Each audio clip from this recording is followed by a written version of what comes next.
හරි පුතේ අපි ඔයගොල්ලන්ගේ පේපර් ඩිස්කෂන් එක පටන් ගමු අංක 32 පේපර් එක අපි බොහෝ විට අවසාන වතාවට දෙන පේපර් එක.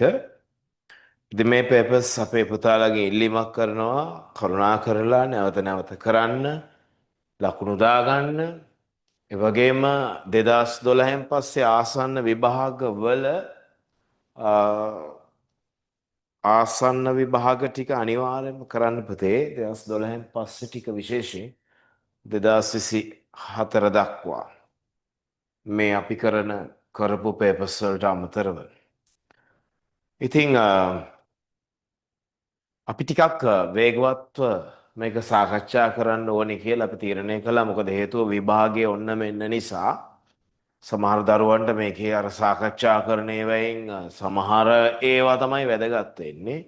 ඒ නිසා මම තීරණය කළා ළමයිගේ කාලය ඉතුරු වෙන විදිහට මේ වැඩේ කරන්නට. දැන් ඇත්තටම ඕගොල්ලන් මේක බලන්නේ රෑ 7ට වෙන්න පුළුවන්. නමුත් මම මේක චුට්ටක් පැය දෙකක් විතර ඉස්සෙල්ලා පොඩ රෙකෝඩ් කරගත් ගන්නවා. මොකද හේතුව ටක් ගාලා මේක ඕගලන්ට සමහර ළමයිට බලලා ඉවර කරන්න ඕන නිසා මේ වෙලාවේ. අනිත් එක තමයි මමත් පොඩක් අර යමක් කරන්න ගත්තාම වෙලා ගන්න ඕනේ. එතකොට අර සමහර වෙලාවට අද වෙලාව මදි වුණොත් ආයි වෙන දවසක දාගන්න වෙනවා. ඉතින් ඔය වගේ ප්‍රශ්න නිසා මම ටිකක් මේක කලින් දාගත්තා. එතකොට අපේ පුතාලට පුළුවන් Tamanට අවශ්‍ය දේවල් ටික හරි බලා ගන්නට. හොඳයි. පුතේ ලකුණු දානකොට එකේ ඉඳලා අංක 30 වෙනකම් ලකුණු 4 ගානේ දාගන්න. හරි? ප්‍රශ්න අංක 1කින් පටන් ගමු. අංක 1 කියා දෙන්න දෙයක් නැහැ. හැමදාම අහන ප්‍රශ්නයක්. එක්ක අහන්නේ ගිණුම් කරන්නේ ආරමුණ නැත්නම් මූල්‍ය ගිණුම් කරන්නේ ආරමුණ. නැත්නම් කලමනාකරන ගිණුම් කරන්නේ ආරමුණ. ඒක ටිකක් එන්න ඉඩ අඩුයි කියමුකෝ එතනදී අංක 1 ප්‍රශ්නය හැටියට. අනිත් එක තමයි අහන්නේ පොදු පරමාර්ථ මූල්‍ය වාර්තාකරණයේ අරමුණ. ওই ටිකෙන් එකක් තමයි පළවෙනි ප්‍රශ්නේ එන්නේ. බොහෝ විට එන්නේ ගිණුම් කරන්නේ අරමුණ හෝ මූල්‍ය ගිණුම් කරන්නේ අරමුණ. ඉතින් මෙතන ඇහුවේ මූල්‍ය ගිණුම් කරන්නේ නේද පුතේ?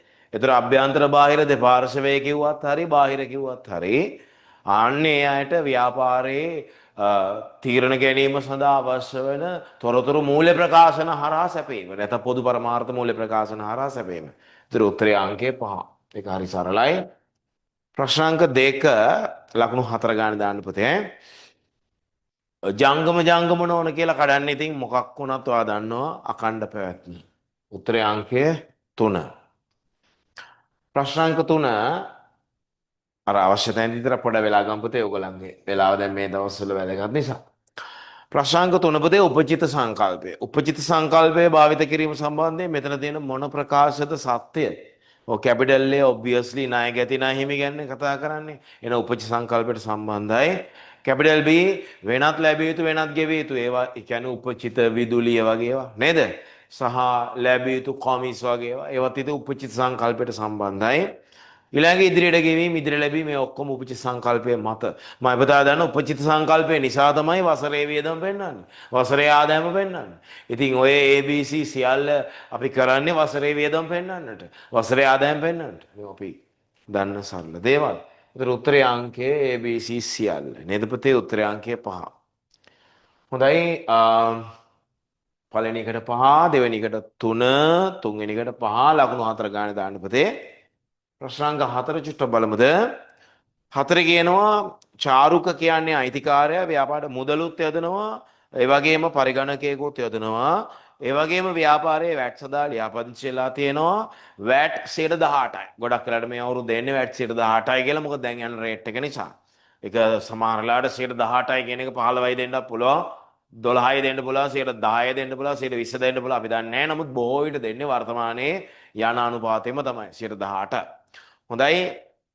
පළවෙනි ගනුදෙනුව ණයට බාණ්ඩ ගැනීමක්. එතන පුතේ වැට් ටික අවශ්‍ය වුණොත් දීලා තියාගන්න පුළුවන්නේ. වැට් ඇතුළුව නිසා 118න් 18ක් වැට් ටික එන්නේ 90ක්. ඒතර 590 590යි කියලා කඩා ගන්න. ඒක කරගන්න පුළුවන්. ඊළඟ දෙවෙනි ගනුදෙනුව ණයට ගත්ත බඩු ආපහු කරවල යවනවා. ඒකෙත් 118න් 18ක් වැට් ඕන වුණොත් කියලා ලියා ගන්නතර 100යි 18යි කියලා 118 දෙකට කැඩනවා. අංක 3 පිරිවෑ 200ක බඩු 354කට අත්පිට මුදලට විකුණනවා. 354 118 18ක් වැට් නිකමට හොයලා තියාගන්න පුතේ. 354 118 18 54යිනේ. ඒක 354යි කියලා නිකමට බෙදලා තියාගන්න. තුන්වෙනි ගාන්දනුව අක්පිට විකිණීම. හතරවෙනි ගාන්දනුව ණයට විකිණීම. මයිපතා පිරිවැය ලක්ෂයක් වූ බඩු 1,77,000කට ණයට විකුණනවා. ඒතර 1,77,000න් 118න් 18ක් ගන්න පුතේ. වැට ඕන වුණොත් කියලා 27,000. හොඳයි එතකොට 177න් 150යි 27යි කියලා නිකම්මට බෙදලා තියාගන්න. ඊළඟට අංක 5 ගන්න දෙනුව අර අපේ ණය හිමියෙක් හිටිය අංක 1 ගන්න දෙනුවේ. අපි යාට ආපසු යවුවේ ටිකක්. අන්නේ ණය හිමියාට සල්ලි ගෙවනවා. අපි චෙක් එකකින් ගෙවනවා. හොඳයි අංක 6 කාර්යාල ප්‍රයෝජන සඳහා ලිපි ද්‍රව්‍ය ණයට මිලට ගැනීමක් නමක් තියෙන නිසා ණයට මිලට ගැනීමක් කරලා තියෙනවා. කාර්යාල ප්‍රයෝජන සඳහා ලිපි ද්‍රව්‍ය මයිපදාගෙන් ප්‍රශ්නාංක 4 අහන්නේ ආරම්භක ආයෝජනය අන්ඩර්ලයින් කරන්න. ඒ කියන්නේ එතන ලියන්න මුදල් යෙදීම 800යි පරිගණකය යෙදීම 600යි. ආරම්භක ආයෝජනය කියන එක අන්ඩර්ලයින් කරලා ලියා ගන්න. මුදල් යෙදීම 800යි පරිගණක යෙදීම 600යි. ඔව්.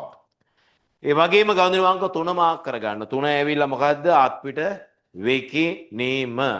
ගණන් අංක 6 මාක් කරගන්න ලිපි ද්‍රව්‍ය ණයට ගැනීම. හොඳයි එහෙනම් ජර්නල් මොනවාද? මුදල් යෙදීම මුදල් ලැබීම් ජර්නලය, අයිතිකාරය පරිගණකයේදීම පොදු ජර්නලය, අංක 3 අත්පිට විකිණීම මුදල් ලැබීම් ජර්නලය, අංක 6 ලිපි ද්‍රව්‍ය ණයට ගැනීම දාන්නේ නැහනේ ගැනුම් ජර්නලය. ලිපි ද්‍රව්‍ය ණයට ගැනීම දාන්නේ පොදු ජර්නලය. මම පුතා දන්නවා ගැනුම් ජර්නලයට දාන්නේ සාමාන්‍ය බඩුවක් ණයට ගත්තොත් නේ. ඒත් ලිපි ද්‍රව්‍ය කාර්යාලය අවශ්‍යතාවය සදා ණයට ගත්තම ගැනුම් ජර්නලය දාන්න බෑනේ පොදු ජර්නලය. නේද පුතේ? එතකොට උත්තරේ අංකය 4. 4 අංක 5 අංක 5ට આવොත් තබන අංක 5 අංක 5 ගාන්ධිනු අංක 1 2 3 4 මූලාශ්‍ර ලේඛන නේද අහන්නේ? ඔව්. හොඳයි එහෙනම් ගාන්ධිනු අංක 1 ඇවිල්ලා ණයට ගැනීම ඉන්වොයිසිය, 2 ආපසු යැවීම හරපත, 3 ඇවිල්ලා අත්පිට විකිණීම ලදුපත, 4 ඇවිල්ලා ණයට විකිණීම ඉන්වොයිසිය. ඒක හරි සරලයි. උත්තරේ අංකය 3. පහට උත්තරය 3. 6 ගාන්ධිනු අංක 3යි 4යි විතරක් දාන්නලු පුතේ. අංක 6 කටු වැඩේ මේ තියෙන පුතේ. වත්කම් සමානයි වගකීම් දන හිමිකම. ඔන්න අංක 6 කටු වැඩේ. ගාන්ධිනු අංක 3යි 4යි දාන්න පුතේ බලන්න. 3යි 4යි කොත් 3 අරේ. මේ තියෙන්නේ පිරිවැය රුපියල් 200ක බඩුවක් අපි විකුණනවා. අත්පිට මුදලට මෙන්න මුදල් එනවා 354යි. එතකොට ඒකෙන් මම පුතා දන්නවා 118න් 18ක් 54ක් රජයට ගෙවිය යුතු වැඩ බද්ද වගකීමක් 54ක්. එතකොට 354න් 54ක් රජයට නම් අපිට ලාභය තියෙනවා 100ක්. අපිට ලාභය තියෙනවා 100ක්. ඔන්න තුන්වෙනි ගාන්ධිනුව දැම්මා. ඒ වගේ මොකද කියන්නේ පුතේ 3යි 4යි 4ක් දාන්න බලන්න. 4 ඇවිල්ලා ණයට විකිණීම. ඒ වගේම එකක් තමයි අත්පිට විකිණීම ණයට විකිණීම ලොකු වෙනසක් නැහනේ. පිරිවැයශීයක බඩුව අපි ණයට විකුණනවා 177කට. මෙන්න ණය ගැතිය වැඩි වෙනවා 177කින්. ඒතර 118න් 18ක් වැට් ටික රජයට දෙන්න ඕනේ 27ක්. මෙන්න රජයට දෙන්න ඕනේ වැට් බද්ද 27යි. ඒතර 177න් 27ක් රජයට නම් එතකොට අපේ ලාභය වෙන්නේ මම පුතා දන්නවා 177න් 27ක් රජයට නම් එතකොට ඔයා දන්නවා පිරිවැයශීයක බඩුව එතකොට 177කට වික්ක රජයට 27ක් දෙන්න ඕනේ. එහෙනම් අපේ ලාභය 50යි. අපේ ලාභය 50යි. ඒතර මේ ටික එකතු කළාම එනවා පුතේ සුද්ධ ප්‍රතිඵලය. සුද්ධ ප්‍රතිඵලය. මෙතන ඉන්නේ කීයක්ද 150. මෙතන ඉන්නේ කීයක්ද 81 නේ. මෙතන ඉන්නේ කීයක්ද 231. හරි. ඒ අනුව අංක 6ට උත්තරය කීයද පුතේ? අංක 6ට උත්තරය අංක 5. ගායන උත්තරේ අංක 5. මම පුතාලට මම මේ කාලය ඉතුරු කරන්න ඕන නිසා මම කැපකිරීමක් කළා. ඒ නිසා දැන් ඉතින් ඔයා පාඩු කරගන්න නැතුව කරන්න වැඩි ඈ. මම කැපකිරීමක් කළා. ඔයගලන්ට 7ට එනවා කිව්වේ. මම ටිකක් කලින් මේක චුට්ටක් පැය දෙකක් විතර කලින් රෙකෝඩ් කරගත්තේ. ඔයගලේ කාලය ඉතුරු කරගන්නටයි මම කැපකිරීමක් කළේ. ඔයගොල්ලෝ අනිවාර්යෙන් ඒ නිසා හරියට කරගන්න පුතේ කාලෙනාසිය නැති නිසා. හොඳයි අංක 7 බලන්න පුතේ. ඔව්. ඔව් ලාභයේ පොඩි සංශෝධනයක් කරගන්නයි ඕනේ. අන්න ලාභ සංශෝධන ප්‍රකාශනය කියලා කියමු මේකට. ඒතර ඒක අලාභයක් නිසා වරහන් කරමු. ඔන්න ලාභ සංශෝධන ප්‍රකාශනයේ ලිව්වා දී ඇති ලාභය අලාභයක් නිසා වරහන් කරමු. ලාභ බැරනම් ධන, ලාභ හරනම් ඍණ. හරි පළවෙනි වරද බලන්න පුතේ. ප්‍රවර්තන වර්ෂය සඳහා ගොඩනැගිලි නඩත්තු වියදම 80 අන්න දිනේ ඊට වැදගත් රවුමක් දාගන්න දිනේ ඊට වැදගත් 24යි 10 එක දින. හරි ගෙවල් ලද අතර එය ගොඩනැගිලි ගිණුමට හර කරලා මුදල් බැර කළා. ඒක ඇත්ත. මුදල් බැර කළා. ඒක ඇත්ත. ගොඩනැගිලි ගිණුම නෙමෙයි හර වෙන්න ඕනේ අලුත් ඇඩියක්. එන අලුත් ඇඩිය හර කියන්නේ ලාලා හර ලාභයෙන් අඩු වෙනවා 80ක්. හරියට ලියාගෙන වාර්ද නිවැරදි කිරීමේ ජයසටහන අලුත් ඇඩියා හර හෙවත් ලාලහර 80යි ගොඩ නැගිලි බැර 80යි. එතන පුතේ ගොඩ නැගිල්ලෙන් බහිනකොට 80 බිමට ෂෙයා බිමට බහින්න ඕනේ ඊට සමාන්තරව 100 කියද්ද පුතේ 20ක්. ඇයි ගොඩ නැගිල්ලෙන් 80 බිමට බැස්සනේ ගොඩ නැගිල්ලෙන් 80ක් බැස්සම ෂෙයා වලිනුත් ඊට සමාන්තරව 120ක් බිමට බස්සන්න. හැබැයි 10යි එක ඉඳලා තමයි ඒක ගොඩනැගිලි ගිණුමට ගියේ වැරදිලා. එහෙනම් හරියටම මාස 6ක් නේද පුතේ? ඔව් 10ක කියන්නේ අවුරුද්දේ හරි මැද දවසනේ. එතන මාස 6ක් මේ තියෙන්නේ 80 18 120 ගානේ අනවශ්‍ය ලෙස මාස 6ක් ෂේ වෙලා. මෙතන කටු වැඩේ 80 120 ගානේ අනවශ්‍ය ලෙස මාස 6ක් ෂේ වෙලා 8 10. එතකොට සමුච්චිත ෂය හර ෂය බැර කියලා අනිත් පැත්තට. ඇයි මෙච්චර කල් මේ ගොඩනැගිලි ගිණුමේ තිබුණා කියන්නේ මෙච්චර කල් මේක ෂය වුණානේ අනවශ්‍ය ලෙස. එන අරන් දාන්න ෂය ටික සමුස්සය හර ෂය බැර කියන්නේ ලාල බැර 8. ෂය බැර කියන්නේ ලාල බැර 8. හොඳයි ඒව ලියා ගන්න පුතේ දිස්සට ඈ මේකේ දිස්සට ඈ සමුච්චිත ෂය හර 8යි ෂය බැර කියන්නේ ලාල බැර 8යි. ලාල බැර කියන්නේ ලාභයට එකතු වෙන 8. හරි ඊළඟට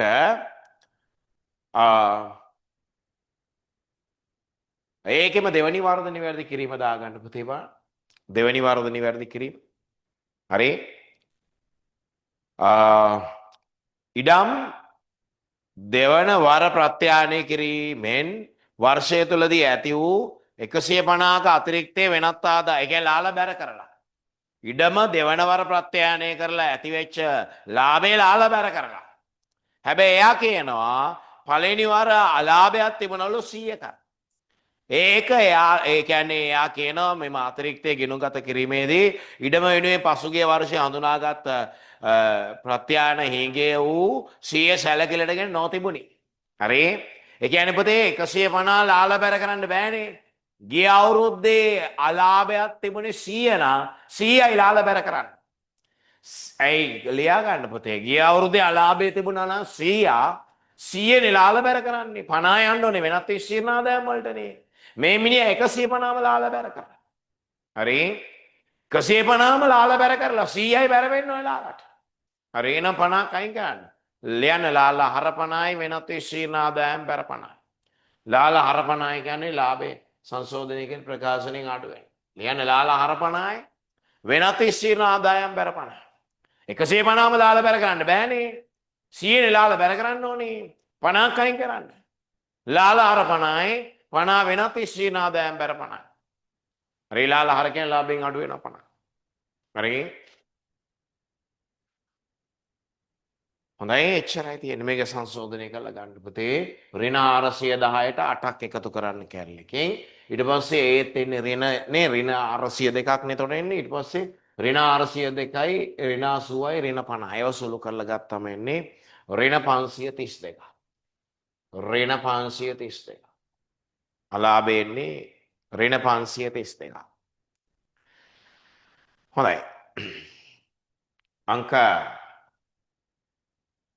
8 9 අනේවත් පුතේ දැන් අපි 7 කලේ 7ට උත්තරේ කීයද ආවේ එතකොට ඍණ 532යි කියන්නේ උත්තරේ අංකය 5 7ට උත්තරේ 5 හරි 7ට 5 ඊට කලින් 6ට උත්තරේ 3 නේ අපි කිව්වේ ඉන්වොයිසිය හරපත ලදුපත ඉන්වොයිසිය සමාන නේ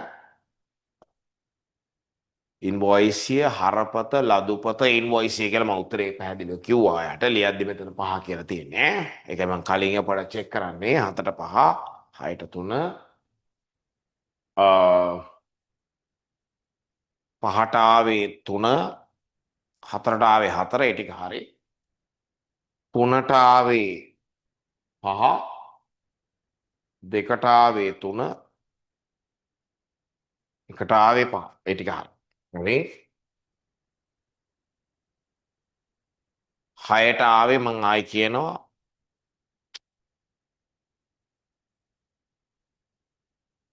6ට ආවේ 6 ඇවිල්ලා සමීකරණ ප්‍රශ්නේ නේද? 6ට ආවේ 5 7ට ආවේ 5 හරි. 5ට ආවේ 3 5ට ආවේ 3 4ට ආවේ 4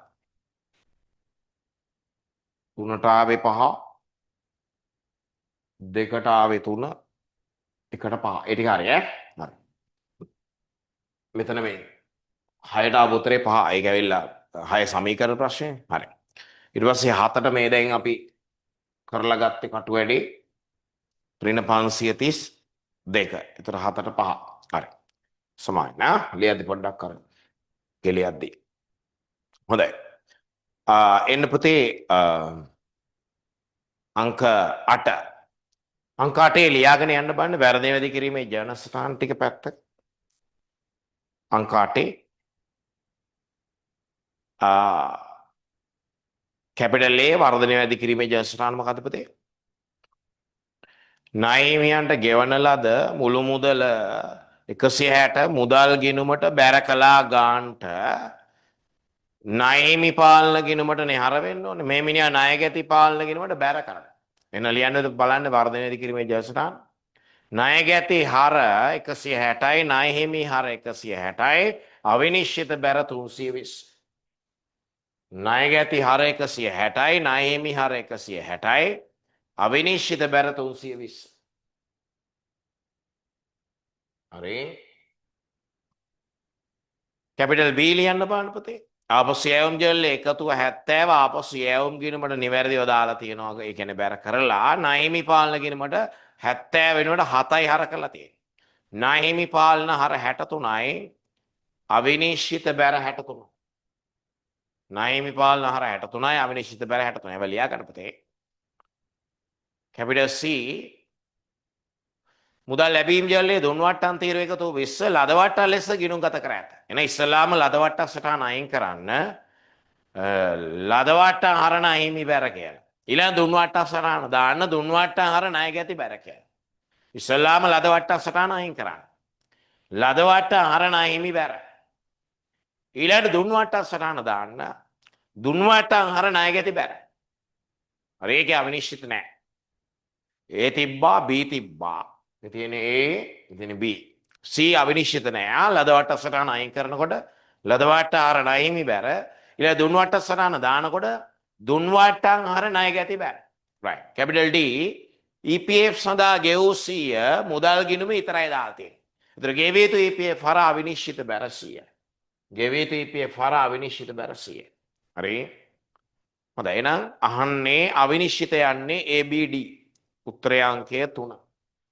හරි. අංක 8ට උත්තරය අංකය 3.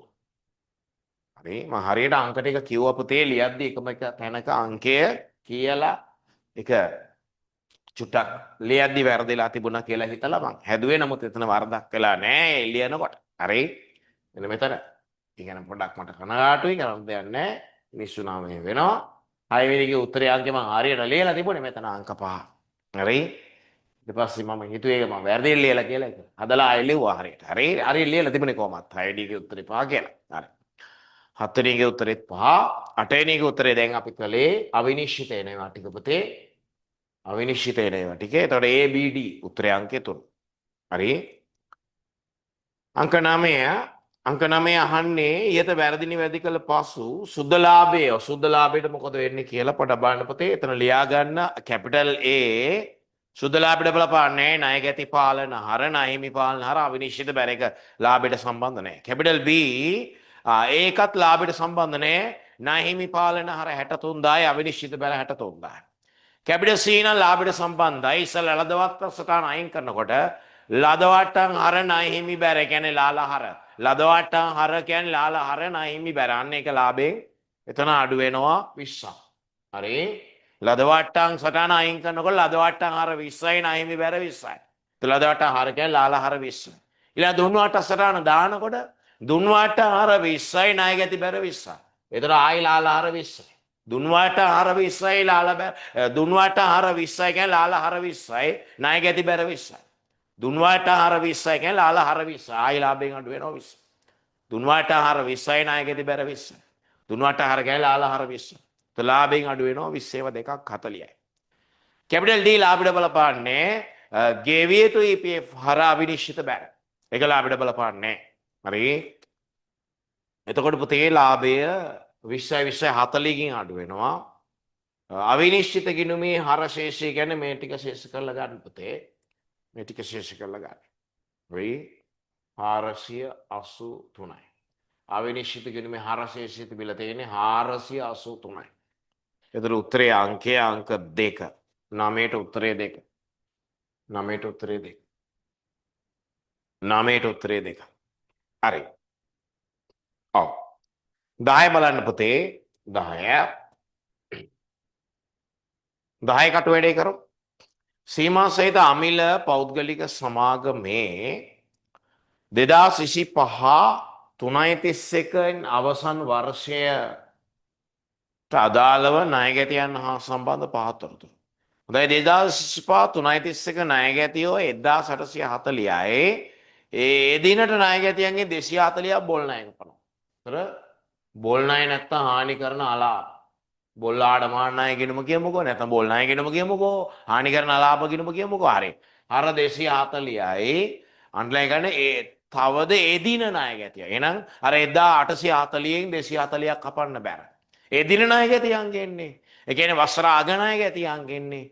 එහෙනම් මෙතන හර 240යි අර 1840න් කැපෙනවා.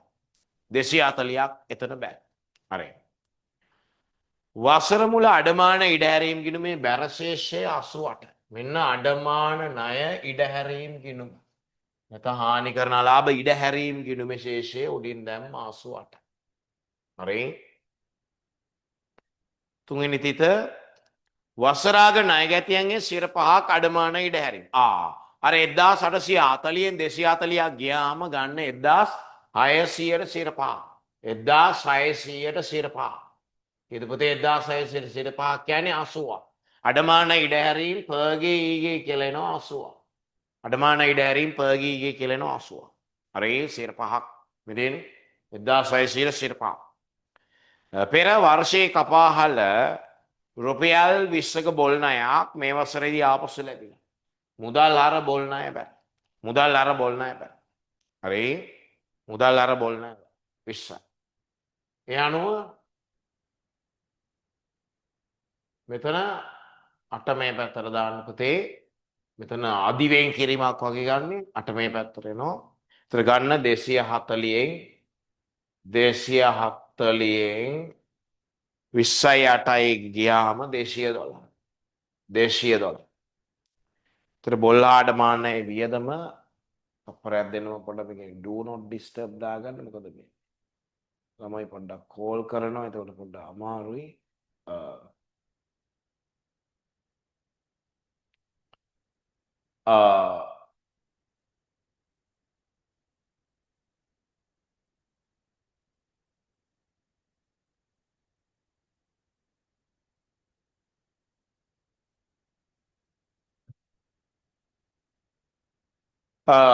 එතර කිය 212ක් කියන්නේ වියදම උත්තරය අංකය 1 වසර අග ණය ගැතියන්ගේ ධාරණ වටිනාකම කියන්නේ මේ 1600 අඩු කළ අඩමාන ඉඩහැරීම 80ක්. එතන 1520යි. 1600 අඩු කළ අඩමාන ඉඩහැරීම 80යි. එතන 1520. හරි. හොඳයි උත්තරේ අංකය කීයද පුතේ? 1. උත්තරේ අංකය 1. හරි. 10ට උත්තරේ 1. 10ට උත්තරේ 1. හරි. මම චුට්ටි මැසේජ් එකක් දාන්න මේ දරුවෙකුට මේ මම පොඩි වෙලාවක් කලින් මේක කරන නිසා මොනවා හරි හොටපටයක් ඇති මේ පේපර් එක ගන්න හරි මොකක් හරි තප්පරයක් දෙන්න ළමයි. මං චුට්ටක් රෙකෝඩින් එක පොඩ්ඩක් පෝස්ට් කරන්න.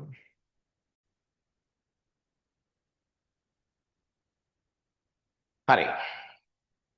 පුතේ අනුව මේ එකේ ඉඳලා මම 10ක් සම්පූර්ණ ඩිස්කස් කළා. අපතාල බලන්න මෙන්න මේ ටික චෙක් කරගන්න. මේ ටික චෙක් කරගන්න. මුකුත් හොල්මන් කළේ නෑ. එකම එක තැනක මම ලියද්දි චූට්ටක් අංකේ වැරදිලා ලිව්වා කියලා හිතලා හැදුවා. නමුත් ඒක වැරදීමක් නෙමෙයි. මම ආයේ අංකෙම ලිව්වා මෙන්න මේකේ. එච්චරයි. ඉතින් මිනිස්සුන්ට වෙනවනේ. හරි.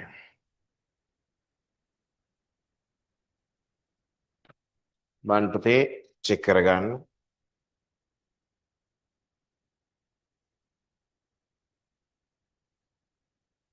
ලකුණු දාගන්න 4 ගානෙමයි පුතා. ගොඩාක් මම මේ ප්‍රවේශමෙන් මහන්සියලා කරන වැඩනේ. ගොඩක් ඇත්තටම මහන්සි වෙනවා මේ වැඩවලට. හරි. අපිට එහෙනම් අපි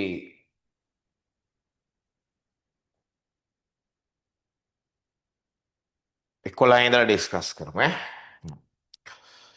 මෙන්න නිෂ්පාදන කෑල්ලක් නේ තියෙන්නේ. හරි. ආරම්භක අමුද්‍රව්‍ය තොගේ වනන්නේ අමුද්‍රව්‍ය ගැනුම් තියෙනවා 44000. එතකොට අමුද්‍රව්‍ය තොගේ වැඩිවීම අඩු කරනවානේ. එතකොට මේ තමයි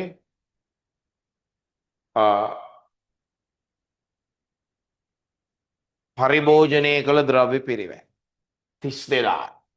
ඒක දන්නවනේ මේක මේ හැමදාම විභාගයෙන් ප්‍රශ්නයක්. අමුද්‍රව්‍ය තොගේ වැඩිවීම කිව්වනම් අඩු කරන්න. අඩුවීම කිව්වනම් වැඩි කරන්න. දන්නවනේ මොන තොගයක්ත් එහෙමයි. වැඩි නම් අඩු අඩු නම් වැඩි. මේක නිෂ්පාදනය කිනුම් වල හැමදාම පොරොදුනේ ගන්නෙ. හරි. මෙරේනේ අනුව පරිභෝජනය කළ ද්‍රව්‍ය පිරිවැය කියලා නෑ. ඊට ඍජු වැටුප් වෙනවා 76යි. පුරස්කාර එනවා 21යි. මේ තියෙන්නේ එතකොට ප්‍රාථමික පිරිවැය 129යි. ඒවත් ඉල්ලලා නෑ. හැබැයි ඉල්ලලා නෑ. ඊට යටින් එනවා කම්මල් පොදු කාර්ය පිරිවැය 40ක් තියෙනවා. අනිකුත් කම්මල් පොදු වේදා 8ක් තියෙනවා. ෂය අයව තමයි පොදු කාර්ය පිරිවැය. යටම නොනිමිත් ගලපනවා. නොනිමිතෝගේ අඩුවීම අඩු නම් වැඩි කරන්නත් උන්. අඩු නිසා වැඩි කරන්න. වැඩි නම් අඩු අඩු නම් වැඩි. ඒවා දන්නවනේ. නොනිමිතෝගේ අඩුවීම නිසා වැඩි කරනවා. તો නොනිමිත් ගැලපුවාම එනවා මුළු නිෂ්පාදන පිරිවැය මේ ටික එකතුව. කියද පුතේ මේ ටික එකතුව එන්නේ 190ක්. 190ක් මුළු නිෂ්පාදන පිරිවැය. හරි. එතන මේ 190ට නිමිබඩු ගලපුවාම එන්නේ ඒ කියන්නේ මුළු නිෂ්පාදන පිරිවැයට නිමිබඩු ගැලපුවාම එන්නේ විකුණුම් පිරිවැය.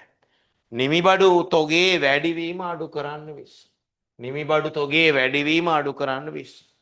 ඇයි වැඩි නම් අඩු අඩු නම් වැඩි. දැන් නිමිබඩු ගැලපුවාම මුළු නිෂ්පාදන පිරිවැයට නිමිබඩු ගැලපුවාම එන්නේ විකුණුම් පිරිවැය. 170. හොඳයි අනුව උත්තරේ අංකය 4. උත්තරේ අංකය 4. හොඳයි 11ට 4. මම පුතා එන්නේ නම් දැන් මේ විදිහට ඩිස්කස් කරන එක සමහර ළමයිට ගොඩක් වටිනවා. මේ සමහර ළමයි නා ඇත්තටම මේ වෙලාවේ සමහර ඒවා ඩිස්කස් කරද්ද නිකන් වෙලාව නාස්ති වෙනවද දන්නේ නැහැ. ඉතින් ඒ නිසා මේ රෙකෝඩින් එක දෙන්න ඒකත් එක හේතුවක්. පොඩ්ඩ වෙලාවකට කලින් මම රෙකෝඩ් කළේ. හරිද? මේ ගිය අවුරුද්දේ රෙකෝඩ් කරපුවා නෙමේ. මේ ඇවිල්ලා අද 2000 ඉන්න බෑ නාමයෙන් පෙන්නන්නම්. එතකොට ඔයාලට මම විශ්වාසයිනේ මේකේ තියෙනවා අද දිනේ. හරිද? අද දිනේ වෙලාව. මෙතන වෙලාව. හරිද? ඒ නිසා ඒ එක එක දවස්වල නෙමෙයි මේ කලේ ඔක්තෝබර් 28 අඟහරුවාදා. හරිද? ඒ නිසා නැතුව මේ අතීත එකක් නෙමෙයි ඈ. රයිට්. පේපර් එකට පොඩ්ඩකට ඉස්සලා. හරි. වාගේ හොඳට. හරි. බලන්න පුතේ තනි පුද්ගල ව්‍යාපාරයක් වන සුනිල් ට්‍රේඩර්ස්ී ගිනුම් පොත් නිසි පරිදි පවත්වා වනකොට. ඉතින් ඒවා හැමදාම මේ ප්‍රශ්න හරි සුලභ ප්‍රශ්න එනවාමයි. හරි. හොඳ එක මාසයකට එක මාසයක තොරතුරු දීලා තියෙන්නේ. තොගේ කිව්වාම බුරුස් ගාලා වෙළඳ ගිණුම මේ තියෙන්නේ මතක් වෙනවා. ණය තොගේ මුල තොගේ ප්‍රශ්නාර්ථයක් මෙන්න මුල තොගේ ප්‍රශ්නාර්ථයක් මෙන්න ආගතොගේ 30000ක් හරි හොඳයි ඊට පස්සේ ණය ගැතියෝ මෙන්න ණය ගැති මුලාග ශේෂ දුන්නම දන්නවනේ T අකුර මතක් වෙනවා 38යි ශේෂය 44යි පගේ ඉර ණය හිමියෝ 13යි 15යි මෙන්න ණය හිමියෝ 13යි 15යි මෙන්න ණය හිමියෝ 2025 3 දිස්සේ අවසන් මාසය තුළදී ණය ගැතියන්ගෙන් 95ක් ලැබෙනවා මුදල් හර මෙන්න ණය ගැතියන්ට බැර 95යි ණය හිමියන්ට 82ක් ගෙවනවා මුදල් බැර මෙන්න ණය හිමි හර 82යි දුන් වට්ටම පොතේ මෙන්න දුන් වට්ටම් හර ණය ගැති බැර වෙනවා 5ක් දුන් වට්ටම් හර ණය ගැති බැර වෙනවා 5ක් වෙළඳ වට්ටම කතරයක් දාන්න පුතේ වෙළඳ වට්ටම කියන වචනෙටයි 218යි වෙළඳ වට්ටම කියන වචනෙටයි 218යි කතරයක් දාන්න මම පුතා දන්න වෙළඳ වට්ටම කෙනෙක් කොහොමත් accounts වලට යන්නේ නේ වෙළඳ වට්ටම කතරයක් දාන්න වචනෙටයි ඉලක්කමටයි 218 දුන් වට්ටම් ලද වට්ටම් යන්නේ වෙළඳ වට්ටම් කියන ඒවා යන්නේ නැහැ accounts දුන් වට්ටම් ලද වට්ටම් කියන්නේ මුදල් වට්ටම් මුදල් වට්ටම් නයි accounts වලට යනවා දුන් වට්ටම් ලද වට්ටම් හරි වෙළඳ වට්ටම යන්නේ නැහැ නේ කතරයක් දාන්න හොඳයි ව්‍යාපාරයේ පිරිවෑ මත තුනෙන් එකක් ලාභ ඒක ලියා ගන්න. පිරිවෑ තුන නම් ලියා ගන්න පුතේ. පිරිවෑ තුන නම් ලාභ එකයි. පිරිවෑ තුන නම් ලාභ එකයි නම් විකුණන්නේ හතරකට. හරි. පිරිවෑ මත ලාභය තුනෙන් එකයි නම් විකුණුම් මත ලාභය හතරෙන් එකයි. පිරිවෑ තුනයි නම් ලාභ එකයි කියලා කියන්නේ. පිරිවෑ මත තුනෙන් එකයි. පිරිවෑ මත තුනෙන් එකයි ලාභය. ඒතර පිරිවෑ තුනයි නම් ලාභ එකයි. එහෙනම් විකුණන්නේ හතරකට. පිරිවෑ මත තුනෙන් එකයි නම් විකුණුම් මත ලාභය හතරෙන් එකයි. හරි දල ලාභය ගන්න විකුණුම් වලින් හතරෙන් එකයි. හොඳයි එහෙනම් ණය ගැති ගිණුමෙන් වාට විකුණුම් වෙනවා. මෙතන ණය ගැති ගිණුම වෙනස ගන්න මෙතන විකුණුම් 106ක් 106ක් දාන්න විකුණුම් මෙතන 106ක් ණය හිමි ගිණුමේ මෙතන ණය හිමි ගිණුම වෙනස ගන්න ගැනුම් ඉතින් ණය මිගිනුමේ වෙනස ගන්න ගැනුම් 84යි ගැනුම් දාන්න මෙතන 84යි ඊට පස්සේ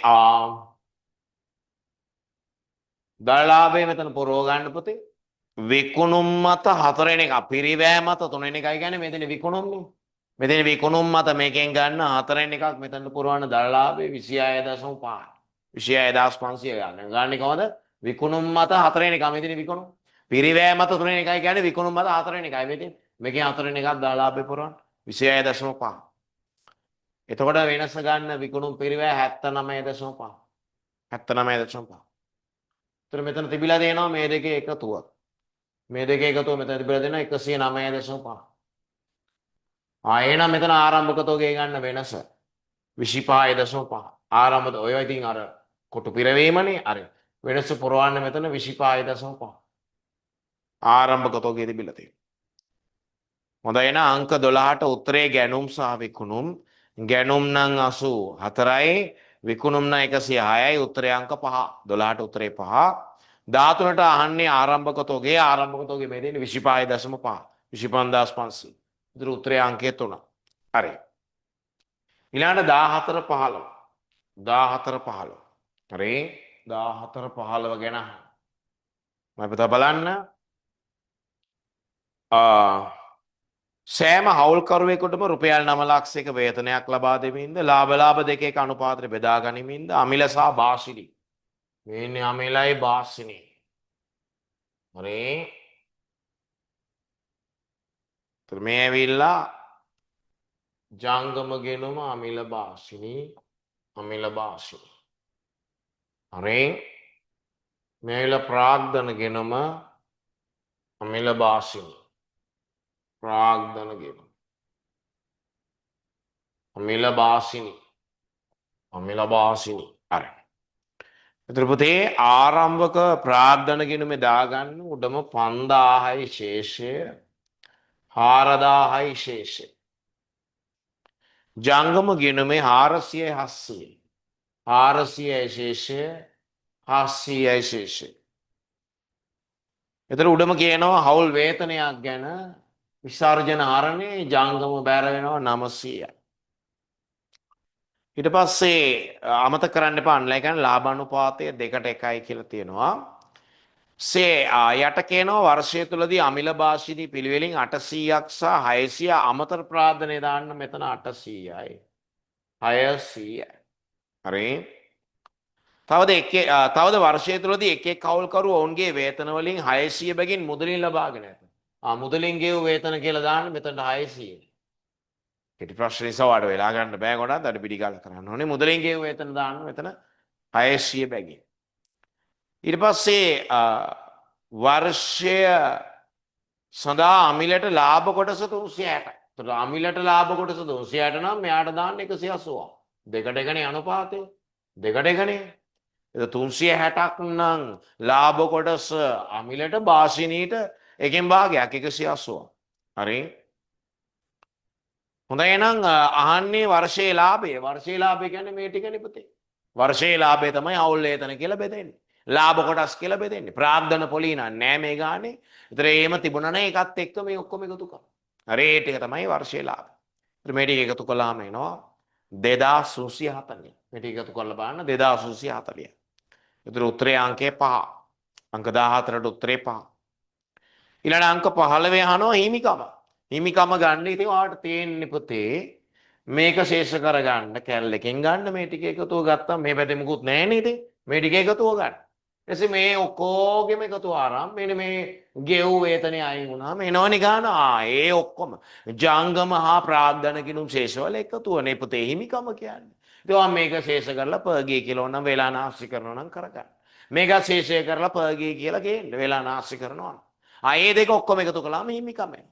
නැත්තම් කැලලකින් ඔයාලට තියෙන්නේ මේ ටික ඔක්කොම එකතු කරන්න. මේ ටිකත් ඔක්කොම එකතු කරලා මේ ගෙව් වේතන අයින් කරලා එන ගාන ගන්න ඒත් හරි නැත්තම් පර්ගී මේ දෙකම ගෙනල්ලා වෙලා නාස්ති කරන්න ඕන නම් ඒ ටික එකතු කරගන්න. ඒත් හරි. right. කොමාරේ හිමිකම එනවා පුතේ අන්තිමට 12640. 12640. උත්තරේ අංකය 3. 15ට උත්තරේ 3. හරි. 16017 පුතේ 16017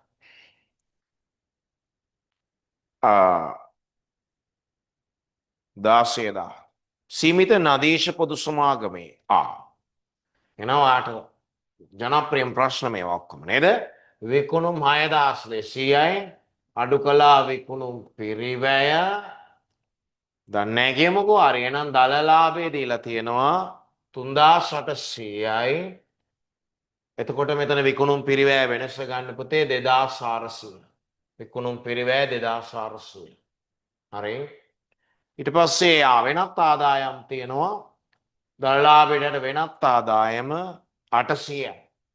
එතන ගන්න 4600යි. 4600.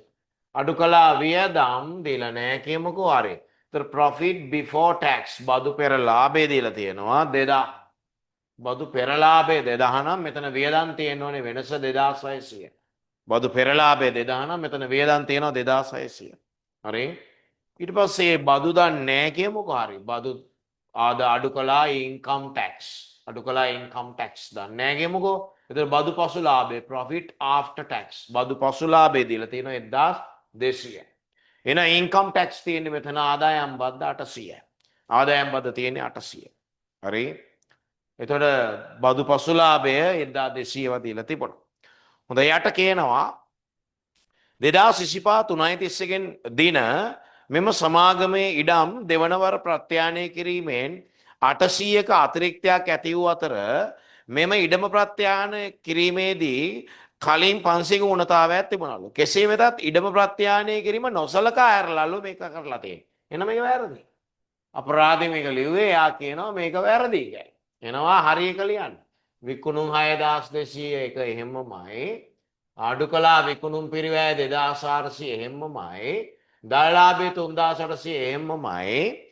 එතකොට ඉඩම දෙවනවර ප්‍රත්‍යාගණයෙන් 800ක අතිරික්තයක් ආවනේ. එතකොට ගිය අවුරුද්දේ මේකම උණ වෙලා තියෙනවනේ 500ක්.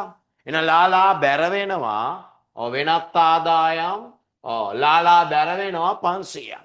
ඇතර වෙනත් ආදායම් වලට 500 දාන්නේ අපි වියදම් වෙනත් වියදම් වල වරහන් කරලා දාන්නේ 500 අන්න ඒක තමයි මේ දැම්මේ. හරි වෙනත් ආදායම් බැර 500යි කිව්වට ඒක යන්නේ මහා ගණන් හදනකොට වෙනත් වියදම් වල වරහන් කළ එක දන්නවනේ. හරි. එතකොට ඒ 500ත් එක්ක මෙතන ඔක්කොම එනවා 5100. හරි. ඊට පස්සේ වියදම් 2600 එහෙමමයි.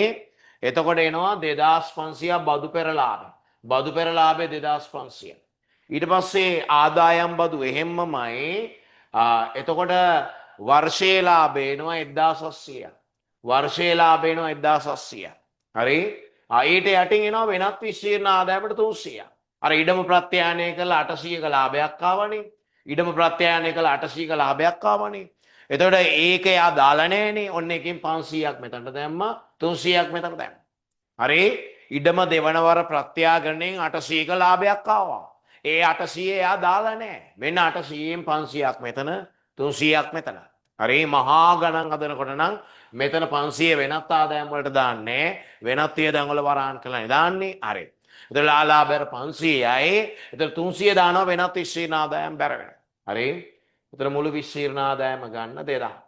හරි මොකද අහන්නේ මුළු ආදායම. මුළු ආදායම් කියන්නේ මේ ධන ලකුණු ටික. මුළු ආදායම් කියන්නේ ධන ලකුණු ටික. 6200යි මේ 800යි 500යි ඊට අමතරව 300යි. ඒ ටික තමයි මුළු ආදායම. මේ 6200යි අයිති මේ 800යි 500යි අයිති මේ 300යි අයිති. ධන ලකුණු ටික මුළු ආදායම. හරි 7800යි. මුළු වියදම කියන්නේ මේ ඍණ ලකුණු ටික. මෙතේ ඍණ ලකුණු 2400 ඍණ ලකුණ 2600 ඍණ ලකුණ 800 ඍණ ලකුණ. ඍණ ලකුණු තමයි මුළු වියදම. එතන මුළු වියදම කීයද පුතේ එන්නේ? මුළු වියදම එන්නේ 5800යි. 2400යි 2600යි 800යි. 5800යි. එතන උත්තරේ අංකය කීයද පුතේ? 7800යි 5800 ගැන උත්තරේ අංකය 5. උත්තරේ අංකය 5.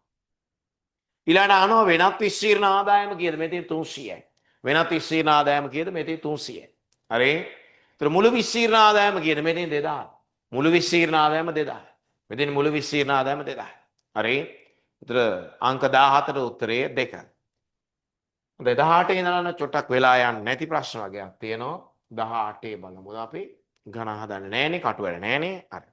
18 තොග ප්‍රමිතියට අනුව කැපිටල් A පිරිවැය සූත්‍රයක් පදනම්ව තොග පිරිවැය ඒ කියන්නේ 54WAC ලියා ගන්න පුතේ. 54WAC අපි ඇප්ලයි කරන්නේ මොන වෙලාවටද? ඔයා දන්නවා මොන වෙලාවටද? නිශ්චිත හඳුනා ගැනීමේ ක්‍රමය දාගන්න බැරි වෙලාවට. ඔය ඒක හරි. කැපිටල් A හරි. කැපිටල් B තොග විකුණු විට ඒ ධාරණ අගය වියදමක් තොග විකුණනකොට ඒ විකුණු බඩු වල ධාරණ අගය නැත්නම් මෙතන පිරිවැය වියදමක් ලෙස ගන්න. ඔව්. කැපිටල් C ඒ කියන්නේ මතක නැත්නම් ලියා ගන්න තොග වියදමක් ලෙස ගන්න අවස්ථා දෙකක් තියෙනවා. විකුණු විට ධාරණ අගය වියදමක් ලෙස ගන්නවා.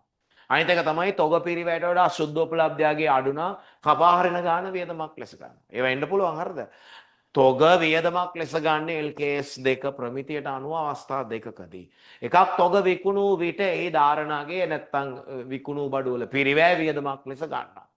අනිත් එක තමයි අවසන් තොගේ පිරිවැයට වඩා සුද්ධෝපලබ්ධයාගේ අඩු නම් වෙනස තොග වියදමක් ලෙස ගන්න. හරි තොග වියදමක් ලෙස ගන්න අවස්ථා දෙක මතකනේ. ඒක මම වෙන කතාවක් ඇදලා ගත්තේ LKS 2. හරි. හොඳ ඒ අනුව කැපිටල් B නිවැරදි. කැපිටල් C සේවා සැපීමේදී පරිභෝජනය සඳහා තබා ගන්නා සැපයුම් ද්‍රව්‍ය. දැන් ඔයා සේවා ව්‍යාපාරයක් කියන්නකෝ. ඔයා සලෝන් එකක් කරගෙන යනවා කියන්නකෝ. ඒතර ඒකේ තියෙන ඔයාගේ ඒක එක පරිභෝජනය කරන ද්‍රව්‍ය අපි හිතමු ඔළුව මසාජ් කරනකොට ගන්නවා මොකක් හරි ඔයිල් එක. අන්න ඒවා තොග සේවා ව්‍යාපාරවල ඒ පරිභෝජන ද්‍රව්‍ය තමයි තොග කියන්නේ. LKS 2 පැහැදිලිව කියනවා. එතකොට ඒකත් නිවැරදි. එතකොට ABC උත්තරේ අංකය 4. උත්තරේ අංකය 4. ABC. හරි. අංක 19 බලන්න පුතේ. අංක 19. LKS 7 මුදල් ප්‍රවාහ ප්‍රකාශන ප්‍රමිතිය අනුව පාත කුමන අයිතමේ නැත අයිතම ආයෝජන ක්‍රියා නිෂ්පාදන ව්‍යාපාරයක ආයෝජන ක්‍රියාකාරකම්. කැපිටල් A ආයෝජන කටයුත්තක් නේද අනුන්ගෙන් ණය කර ගැනීම. ඔව්. හරියට දාන්න. මෘදුකාංග නැත software install කිරීම. ඔව්. ආයෝජන කටයුත්ත. software කියන්නේ ඔයා දන්නවා දීපාන වත්කම. ඒක ආයෝජන කටයුත්ත. කැපිටල් C කොහොමද දන්නවා? එයා ලීසින් දාලා ගන්නකොට මූලික ගෙවීම ආයෝජන කටයුත්ත. එහෙනම් උත්තරේ ABC සියල්ල උත්තරේ අංක 5. උත්තරේ අංක 5. හරි. 20 LKS 8 LKS 8 ඔබෙන් අහනවා ගිණුම් ප්‍රතිපත්ති ගිණුම් කරන ඇස්තමේන්තු වෙනස් වීම සහ වැරදි ප්‍රමිතියට අනුව පහත කුමන ප්‍රකාශ නිවැරදිද? කැපිටල් A දේපී වූ මිනුම් කිරීමේ ආකෘතිය පිරිවැ ආකෘතියේ සිට ප්‍රත්‍යාන ආකෘතියට මාරු කිරීම ප්‍රතිපත්ති වෙනස් වීමක්. දේපී වූ පිරිවැ ආකෘතිය යොදා ගැනීම හෝ ප්‍රත්‍යාන ආකෘතිය යොදා ගැනීම ප්‍රතිපත්තියක්. එතකොට එකකින් එකට මාරු වීම ප්‍රතිපත්ති වෙනස් වීමක්. කැපිටල් B පෙර වර්ෂයේ සදා ආදායම් බදු ඌනාදි වෙන් කිරීමක් මේ අවුරුද්දේනේ අපිට අහුවෙන්නේ නේද? ඒව ඇස්තමේන්තු වෙනස් වීම. ඔව් ආදායම් බදු කියන්නේ ඇස්තමේන්තුව. ඌනාදි වෙන් කිරීම කියන්නේ ඇස්තමේන්තු වෙනස් වීමක්. හරි. හොඳයි. වලියා ගන්න මතක නැති ඈ. දේපී වූ පිරිවැයට තක්සේරු කිරීම හෝ ප්‍රත්‍යානාගේ පෙන්වීම ඇවිල්ලා ප්‍රතිපත්තිය. ඒතර ඒකෙන් එකට මාරු වීම ප්‍රතිපත්ති වෙනස් වීම. ආදායම් බදු කියන්නේ ඇස්තමේන්තුව. එතකොට ආදායම් බදු ඌනාදි වෙන් කිරීම කියන්නේ ඇස්තමේන්තු වෙනස් වීම. හරි. කැපිටල් C ගිණුම් කරන ප්‍රතිපත්ති වෙනස් වීමකදී සෑම විටම අතීතය හදන්න ඕනද? නෑ සමහර වෙලාවට ප්‍රමිතිය කියන විදියට කරන්න පුළුවන් ඔයාලට. ප්‍රමිතිය සමහරලාට ඔයාලට ලොකු රැග් එකක් දෙන්නේ නැහැ ප්‍රතිපත්ති වෙනස් වෙන සමහර තැන්වලදී. ප්‍රතිපත්තිය ඔයාම ඇදගෙන නෑවනම් ඔයාම ප්‍රතිපත්ති වෙනස් කළා නම් ඔයාට අතීතය හදන්න වෙනවා. නමුත් ප්‍රතිපත්ති වෙනස් කරන්නේ ප්‍රමිතියක් කියපු නිසා නම් ගොඩක් වෙලාවට ප්‍රමිතිය කියන විදිහට කරන්න අතීතය හදන්න ඕනේ. ප්‍රමිතිය කියනවා ටිකක් සරල ක්‍රමයකට ඒ ක්‍රමයට අතීතය හදන්න නැතුව කරන්නත් පුළුවන්. ඒ නිසා අතීතය හැමතිස්සෙම හදන්න ඕනේ ඒක අසත්‍යයි. කැපිටල් A සහ B තමයි උත්තරේ. උත්තරේ අංකය කීයද? 5. හරි. හොඳයි 20ට 5 කිව්වා 19ට 5 කිව්වා 18ට 4 කිව්වා. හරි. හොඳයි නිකමට අපි ඒ ටික ඔක්කොම දාන්නම්. ටික බලන්න පුතේ 20 වෙනකම්ම මේකේ තියෙනවා බෝඩ් එකේ කියලා. මේ අන්තිම ටික බලලා ඉන්නකෝ එහෙනම්. හරි. අන්තිම ටික බලලා ඉමුකෝ එහෙනම්. 11 12 13 14 15 16 17 18 19 20. හරි. හොඳට චෙක් කරගන්න පුතේ.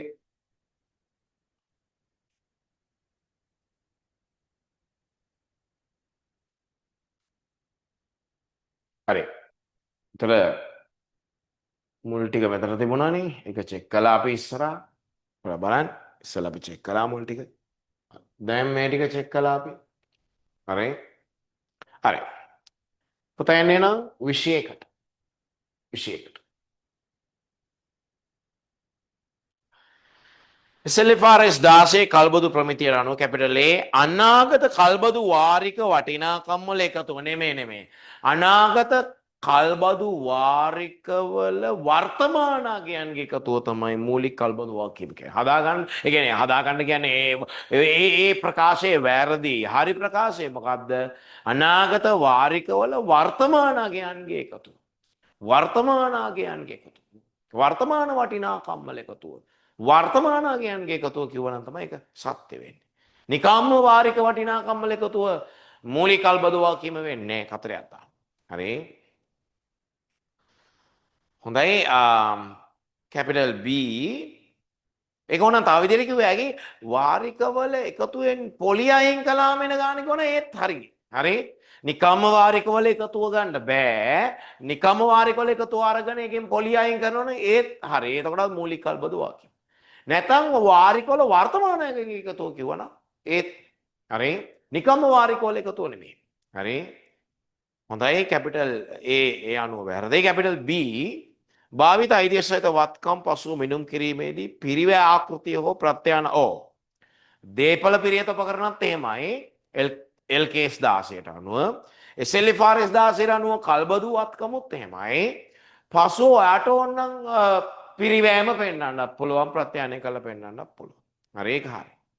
මේ දෙකේම එක තියෙන ඕන ලියා ගන්න. LKS 16ත් තියෙනවා දේපල පිරියත උපකරණවලත් ගන්නකොට ඔයාට පිරිවැය පෙන්වන්න වෙනවා. පස්සේ පිරිවැය හෝ ප්‍රත්‍යානාගේ පෙන්වන්න පුළුවන්. SLFRS 16ත් එකේම තියෙනවා. ලීසින් දාලා ගන්නවත් කමල ඒකත් එහෙමයි ගන්නකොට ඔයා පිරිවැය පෙන්වනවා. පස්සේ ඕනම් පිරිවැය හෝ ප්‍රත්‍යානාගේ පෙන්වන්න පුළුවන්. ඒක සත්‍යයි. A අසත්‍යයි B සත්‍යයි. C කල්බද්ද ආරම්භක දිනේදී කල්බදු ගැනුම්කරු විසින් භාවිත අයිතිය සහිත වත්කම ඒ පිරිවැය මුලින්ම පිරිවැයට තමයි මනේ. හරි. B සහ C නිවැරදි. අංක 4. හරි. 21ට උත්තරේ B සහ C නිවැරදි 4. right. 22 බලන්න පුතේ. ප්‍රතිපාදන අසම්භය වගකීම් අසම්භය වත්කම් ප්‍රමිතියට අනුව කැපිටල් A අසම්භය වගකීම් මූලික තත්ත්ව ප්‍රකාශනයේ පෙන්වන්නේ තමයි. අසම්භය වගකීම් පෙන්වන්නේ තමයි මූලික තත්ත්ව ප්‍රකාශනයේ. වගකීමක් ලෙස පෙන්වන්නේ තමයි. ඒක සත්‍යයි. කැපිටල් B ප්‍රතිපාදනයක වර්තමාන බැඳීමක් පවතින අතර අසම්භාව්‍ය වගකීමක වර්තමානයේ බැඳීමක් නැහැ. ඇත්ත තමයි. ප්‍රතිපාදනයක් මේ මොහොතේ බැඳිලා ඉන්නවා අපි. මොකද අපේ ලෝය කිව්වා අපි නඩුව පරදිනවා කියලා. ඒතර අපි බැඳිලා ඉන්නවා. හරි? අසම්භාව්‍ය වගකීම බැඳීමක් නැහැ වර්තමානයේ. මොකද ලෝය මුකුත් කියන්නේ නැහැ. හරි. කැපිටල් B හරි. කැපිටල් C සම්මුතික බැඳීම මත ප්‍රතිපාදනය ඇති වෙන්නේ නොහැක. සම්මුතික බැඳීම් මත ප්‍රතිපාදනය ඇති වෙන්න පුළුවන්. හරි? නෛතික බැඳීම් මත ප්‍රතිපාදනය ඇති වෙනවා. සම්මුතික බැඳීම් මත ප්‍රතිපාදනය ඇති වෙනවා. මෙයා කියන්නේ මේ එහෙම වෙන්නේ නැහැ කියලා. නෑ ඒක අසත්‍යයි. ඒක අසත්‍යයි. එහෙම වෙනවා. හරි? සම්මතයෙන් අපි බැඳලා තියෙනේ වඩා ප්‍රතිපාදන වෙන් කරනවා. අපි දෝ සම්මතයක් ලෙස අපි හැම අවුරුද්දෙම යමක් කරනවා. එහෙනම් ඒකට ගාණක් වෙන් කරන්න පුළුවන්. හරි? ඒක නීතියෙන් බැඳලා නැති වුණාට. හරි? සම්මතයක් ලෙස අපි කැඩුනම හදලා දෙනවා. අපි අපේ භාණ්ඩ වලට වොරන්ටි දුන්නේ නැහැ. නමුත් අපි සම්මතයක් ලෙස අපි හදලා දෙනවා කැඩුනම. සමහරව එහෙම ඉන්නවනේ වොරන්ටි දෙන්නේ නැහැ. නමුත් මොන හරි ෆෝල්ට් එකක් આવත් හදලා දෙනවා. හරි? අන්න ඒව සම්මුතික බැඳීම්. හරි? අන්න ඒවාට ප්‍රතිපාදනය කරන්න ඕනේ. හරි? මෙයාගෙන ඕනේ නැහැ කියලා. අසත්‍යයි. හරි? ඒ අනුව A සහ B පමණයි යාගේ සත්‍ය. ඒතර උත්තරය අංකය 4. හොඳයි. ඉතින් පුතේ අර ඩිස්කස් කරන්නට තියෙන ඒවා අපි නොකර ඉන්න බෑනේ. ඒකයි මම ගන්නෙ. හරි. මම බෙදන්න 23ට. 23ට.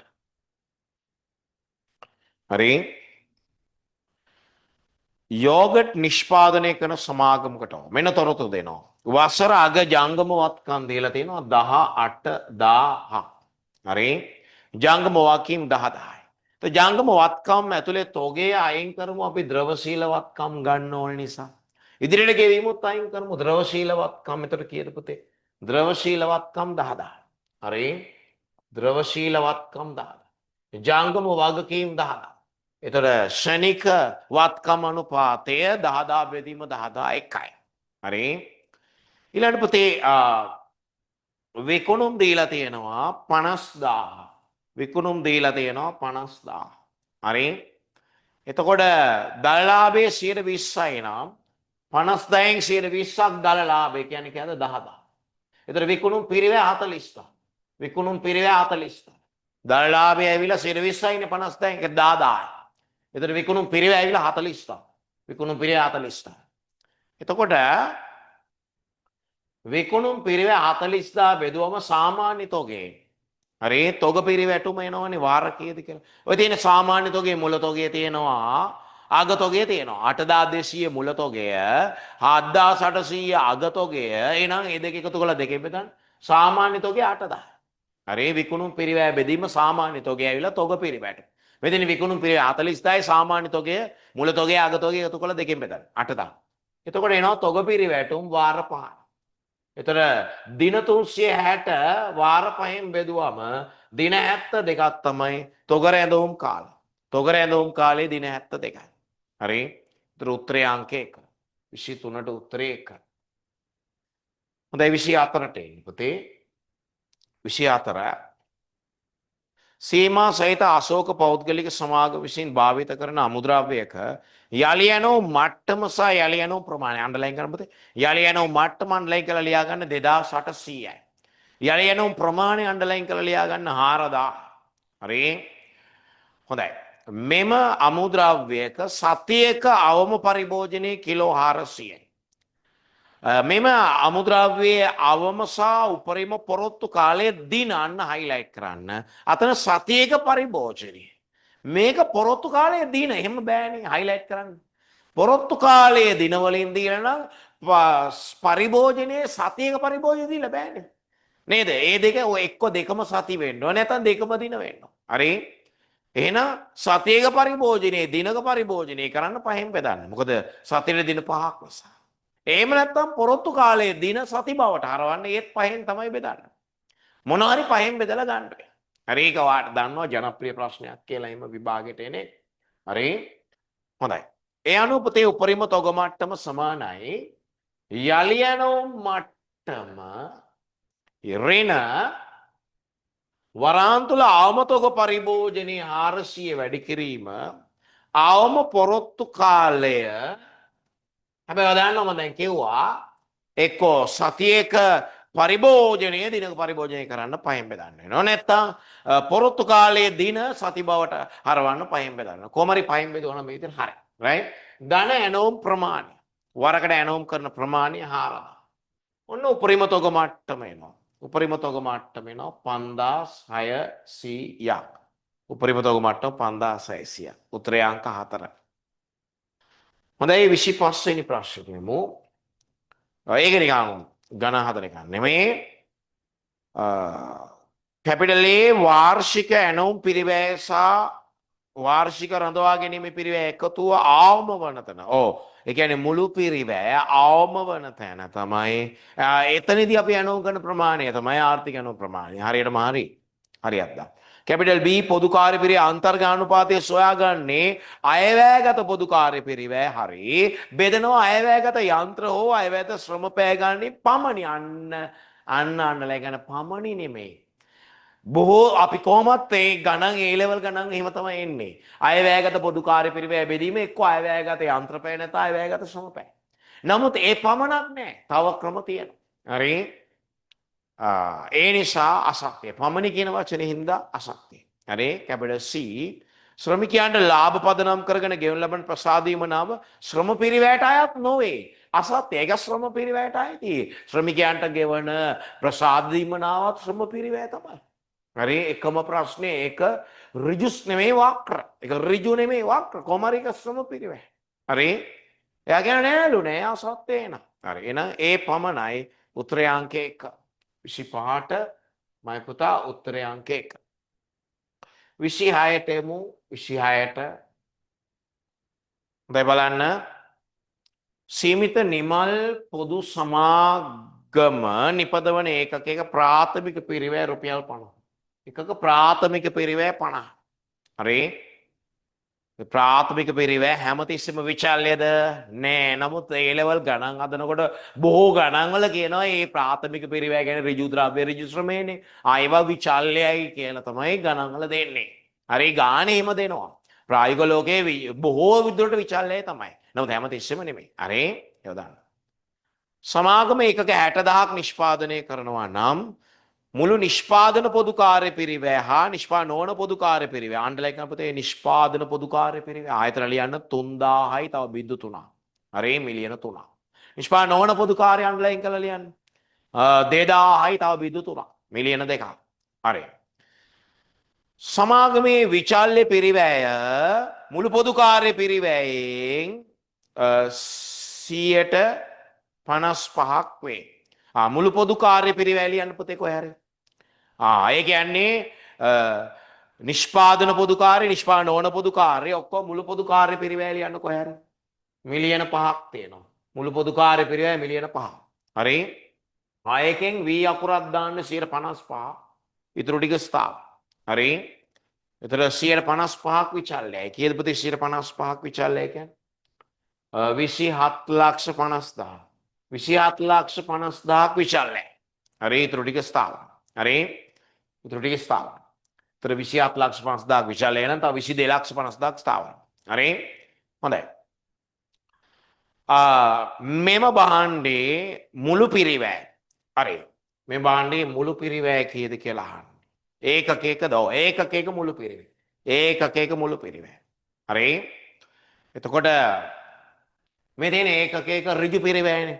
ඒකකයක ඍජු පිරිවැය. එතකොට මේ ඇවිල්ලා පොදු කාර්ය පිරිවැයනේ වක්‍ර පිරිවැයනේ. මේ ඇවිල්ලා පොදු කාර්ය පිරිවැය. නිෂ්පාදන පොදු කාර්ය නිෂ්පාදන නොවන පොදු කාර්ය මේ තියෙන පොදු කාර්ය පිරිවැය. හරි වක්‍ර පිරිවැය. එතකොට මේක බෙදුවාම 60,000න් එතකොට එක ඒකකයක වක්‍ර පිරිවැය යනවා පොදු කාර්ය. මෙතන එක ඒකකයක ඍජු පිරිවැය. මේකෙන් බෙදුවාම එනවා එක එකක පොදු කාර්ය පිරිවෙන් වක්‍ර පිරිවෙන්. හරි? එතකොට ඒ දෙක එකතුව ගන්න. එතකොට එනවා මුළු පිරිවෙන්. මේක 50යි මේකෙන් බෙදලා එන ගානයි එකතු කරන්න. හරි? ඒතර එක ඒකකයක මුළු පිරිවෙන් එනවා. එක ඒකකයක මුළු පිරිවෙන්. හරි?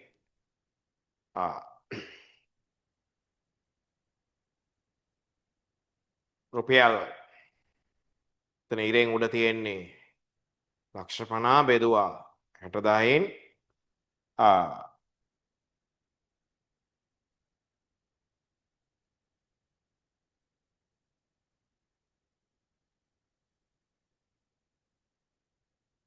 ලක්ෂ 50 බෙදීම 60,000 ඔව් 83.3යි ගාණක් 83.3යි ගාණක්. මෙතන 50යි 83.3යි ගාණ එකතු කරන්න. එතකොට එක එකකින් මුළු පිරිවෙන් එනවා. මෙතන 50යි මෙතන 83.3යි. එතකොට එනවා 133.3යි ගාණ. හරි? එක එකකින් මුළු පිරිවෙන්. එක එකකික විචල්්‍ය පිරිවෙන් අහනවා. එහෙනම් මේක විචල්්‍යය එන්නේ කොහොමද? මේක විචල්්‍යයි. මේක 60,000න් බෙදන්න. මේක 60,000න් බෙදන්න. හරි? එතන එනවා එක එකකික විචල්්‍ය පිරිවෙන්. මේක විචල්්‍යයි මේ එක බෙදීම මේක විචල්්‍යයි. ඒ දෙක එකතු කළාම එන එක එකකික විචල්්‍ය පිරිවෙන්. හරි? එතන මේකෙන් බෙදුවාම 27,50,000 බෙදුවම 60,000න් එතන එනවා 45.83. මෙතන එනවා 45.83. එතන මේ 50ත් එක්ක මේකත් විචල්්‍යයි ඔක්කොම 95.83. හරි? ඒතර උත්තරේ එන්නේ අංක 5. උත්තරේ එන්නේ අංක 5. හොඳයි. ඊළඟට එන්න පුතේ 27. පිරිවැය පරිමා ලාභ විශ්ලේෂණය සම්බන්ධයෙන් නිවැරදි ප්‍රකාශ. කැපිටල් A සුරක්ෂිතාන්තිකයේ ප්‍රමාණය ඒකකයක දායකයෙන් ගුණ කළ විට ඒ ලාභයට සමාන වේ. සත්‍යයි. ඔයා දන්නව නේද සුරක්ෂිතාන්තිකයේ ප්‍රමාණය දායකයෙන් වැඩි කළාම ලාභය. කැපිටල් B සමච්ඡේදන ලක්ෂයේදී මුළු පිරිවැය සම්පූර්ණ ආවරණය කරනවා. සත්‍යයි. කැපිටල් C සමච්ඡේද ලක්ෂයේදී මුළු දායකයේ වටිනාකම මුළු ස්ථාවර පිරියට සමානයි. ඔව් මුළු දායකයේ මුළු ස්ථාවර පිරිය ගියාම බිඳුවක් නෙවෙන්නේ අන්තිමට. ඔව් ඒ දෙක සමානයි. හරි. එතන උත්තරේ අංකය 5. 27ට 5. හොඳයි 28ට එන්න පුතේ 28. 28 මුළු වියදම අහන්නේ සේවකයන් වෙනුවෙන් ව්‍යාපාරය දරු මුළු වියදම මේ දෙන්නේ දාලා වැටුප එකට එකතු කරන්න ව්‍යාපාරයේ EPF දායකත්වයේ 12ක්. මේකට 12ක් 180යි. ඒ වගේම ETF මේකට 3ක් 45. ඔය ටික එකතු කළාම එනවා මුළු වියදම 1725. මුළු වියදම 1725. හරි? ඒ තමයි උත්තරේ අංකය 3. උත්තරේ අංකය 3. ඊළඟ 29 බණ්ඩපති 29 නිෂ්පාදන සමාගමක ක්‍රියාකාරී මට්ටම එකක 1,60,000ක් වේ. 2025 3 අවසන් වර්ෂයේ. හොඳයි මේ ටික ලියාගත්තා නම් හරි. විකුණුම් 20000. හරි 20000 කට තවත් බිංදු 3ක් එන්න ඕනේ. හරි තවත් බිංදු 3ක් නැතුව මේ 20000. හරි. ඊළඟ අඩු කළා විචල්්‍ය පිරිවැය. variable cost විචල්්‍ය පිරිවැය. හරි. ඊළඟ දායකය. ඒක දීලා නැහැ මුකුත්. ඊළඟ අඩු කළා fixed cost ස්ථාවර පිරිවැය 5000යි. 5000 කට තවත් බිංදු 3කුත් එන්න ඕනේ. හරි. එතන ස්ථාවර පිරිවැය ගියාම ලාභය ඇවිල්ලා තිනවා 3000. ලාභය 3000. එහෙනම් මේ දෙක එකතුව මෙතන දායකයේ තිබිලා තියෙනවා 8000. 8000. එහෙනම් මෙතන තිබිලා තියෙනවා විචල්්‍ය පිරිවැය. විචල්්‍ය පිරිවැය variable cost. හරි. එහෙනම් මේකේ වෙනස තිබිලා තියෙනවා 12000. හරි විචල්්‍ය පිරිවැය 12000 තිබිලා තියෙනවා. හොඳයි අහන්නේ මොකද්ද එකක විචල්්‍ය පිරිවැය. එහෙනම් මේ 12000ට තව බිංදු 3කුත් දාගන්නකෝ. ඒක බෙදනවා 1,60,000. එතන එකක විචල්්‍ය පිරිවැය වෙනවා රුපියල් 75. එකක විචල්්‍ය පිරිවැය වෙනවා රුපියල් 70,000. 75. හරි. ඊට පස්සේ ස්ථාවර පිරිවැය බෙදුවාම එකක දායක. එකක දායක කියන්නේ මේක බෙදන්න පොතේ 1,60,000. එතකොට එනවා එකක දායකය. ස්ථාවර පිරිවැය 5000ට තව බිංදු 3ක් දාමුකෝ. හරි. මෙතන ස්ථාවර පිරිවැය බෙදන්නේ එකක දායකය කියන්නේ මේ 8000ට තව බිංදු 3ක් දාන්න. 1,60,000න් බෙදන්න. එකක දායකයේ මෙතන මුළු දායකයනේ 8000. මුළු දායකයේ 8000යි. ඔන්න තව බිඳු තුනක් දාමුකෝ මිලියන 8යි. හරි. එතන 1,60,000න් බෙදුවාම එන එකක දායක. හරි. එකක දායකය මේක 1,60,000න් බෙදුවාම එනවා. එකක දායකය රුපියල් කීයක්ද 50. එකක දායකයේ රුපියල් 50. හරි. එතන ස්ථාවර පිරිවැය 5000 නැත්නම් මිලියන 5 බෙදුවම එකක දායකයේ රුපියල් 50යි. එතන එනවා ලක්ෂයක් ලාභ සමුච්ඡේදන ප්‍රමාණය. ලක්ෂය. හරි. ස්ථාවර පිරිවැය බෙදීම එකක දායකය. හරි. ලක්ෂය. එතන උත්තරේ අංකය 5. උත්තරේ අංකය 5. 30 වෙනි එකට එමු. අංක 30 සමාගමක් විසින් පිරිවැය 2000ක් සහ සොන්බුන්නගේ 400ක් වන යන්ත්‍රයක ආයෝජනය කිරීමට සැලසුම් කරමින් සිටින අතර ප්‍රදාය ජීව කාලය වසර 5ක්. එතන නිකන් ෂේ ඕන වුණොත් කියලා ඕන වෙයිනේ. පිරිවැය 2000න් සොන්බුන්නගේ ගියාම 400 බෙදුවම ආයු කාලය 5න් මෙතන 1600 බෙදීම 5 320යි. වාර්ෂික ෂේ 320යි. හරි. මෙම ව්‍යාපෘතියෙන් 180ක ශුද්ධ ලාභයක් බලාපොරොත්තු වේ. අයන ශුද්ධ ලාභයෙන් 180. එතන ෂේ එකතු කරන් 320. ඒ ශුද්ධ මුදලය 500යි. ශුද්ධ ලාභය 180 කියලා කියන්නේ අන්ඩර්ලයින් කරන්න. එතන ලාභයට ෂේ යලි එකතු කරන් 320. එතන මුදල 500යි. හරි. හොඳයි යා කියනවා මෙම ව්‍යාපෘතියේ ප්‍රතිලාභ අනුපාතයේ 11 මත ශුද්ධ වර්තමාන අගයේ ධන අගයක් වෙන්නේ. මේවා නිවැරදිද කියලා අහනවා කැපිටල් A. ගිණුම් කරන ප්‍රතිලාභ අනුපාතය 15යි. බලන්න පුතේ ගිණුම් කරන ප්‍රතිලාභ අනුපාතය හදලා 15 දෙන්නේ කියලා. මෙතන ලාභයනේ. මේ ලාභය.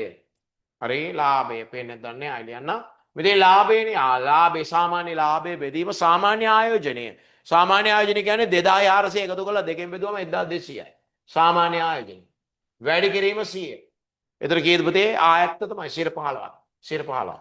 කැපිටල් A නිවැරදි. කැපිටල් B මෙම ව්‍යාපෘතියේ පිළිගෙවුම් කාලය. පුතේ පිළිගෙවුම් කාලය නම් එන්නේ 2000ක් යොදලා අවුරුද්දට 500 500 500 500 එනකොට පිළිගෙවුම් කාලය නම් 4යි එන්න ඕනේ. එයා කියනවා 5ක් කියලා. එන අසත්‍යයි.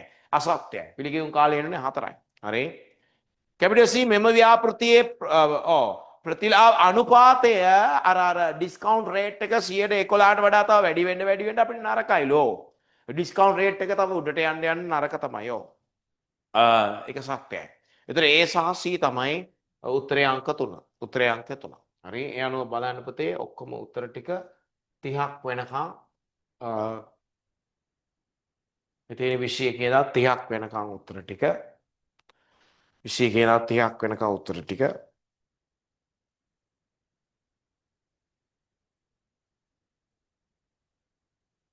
හරි.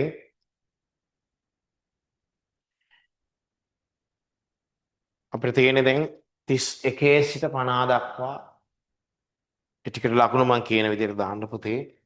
හරි.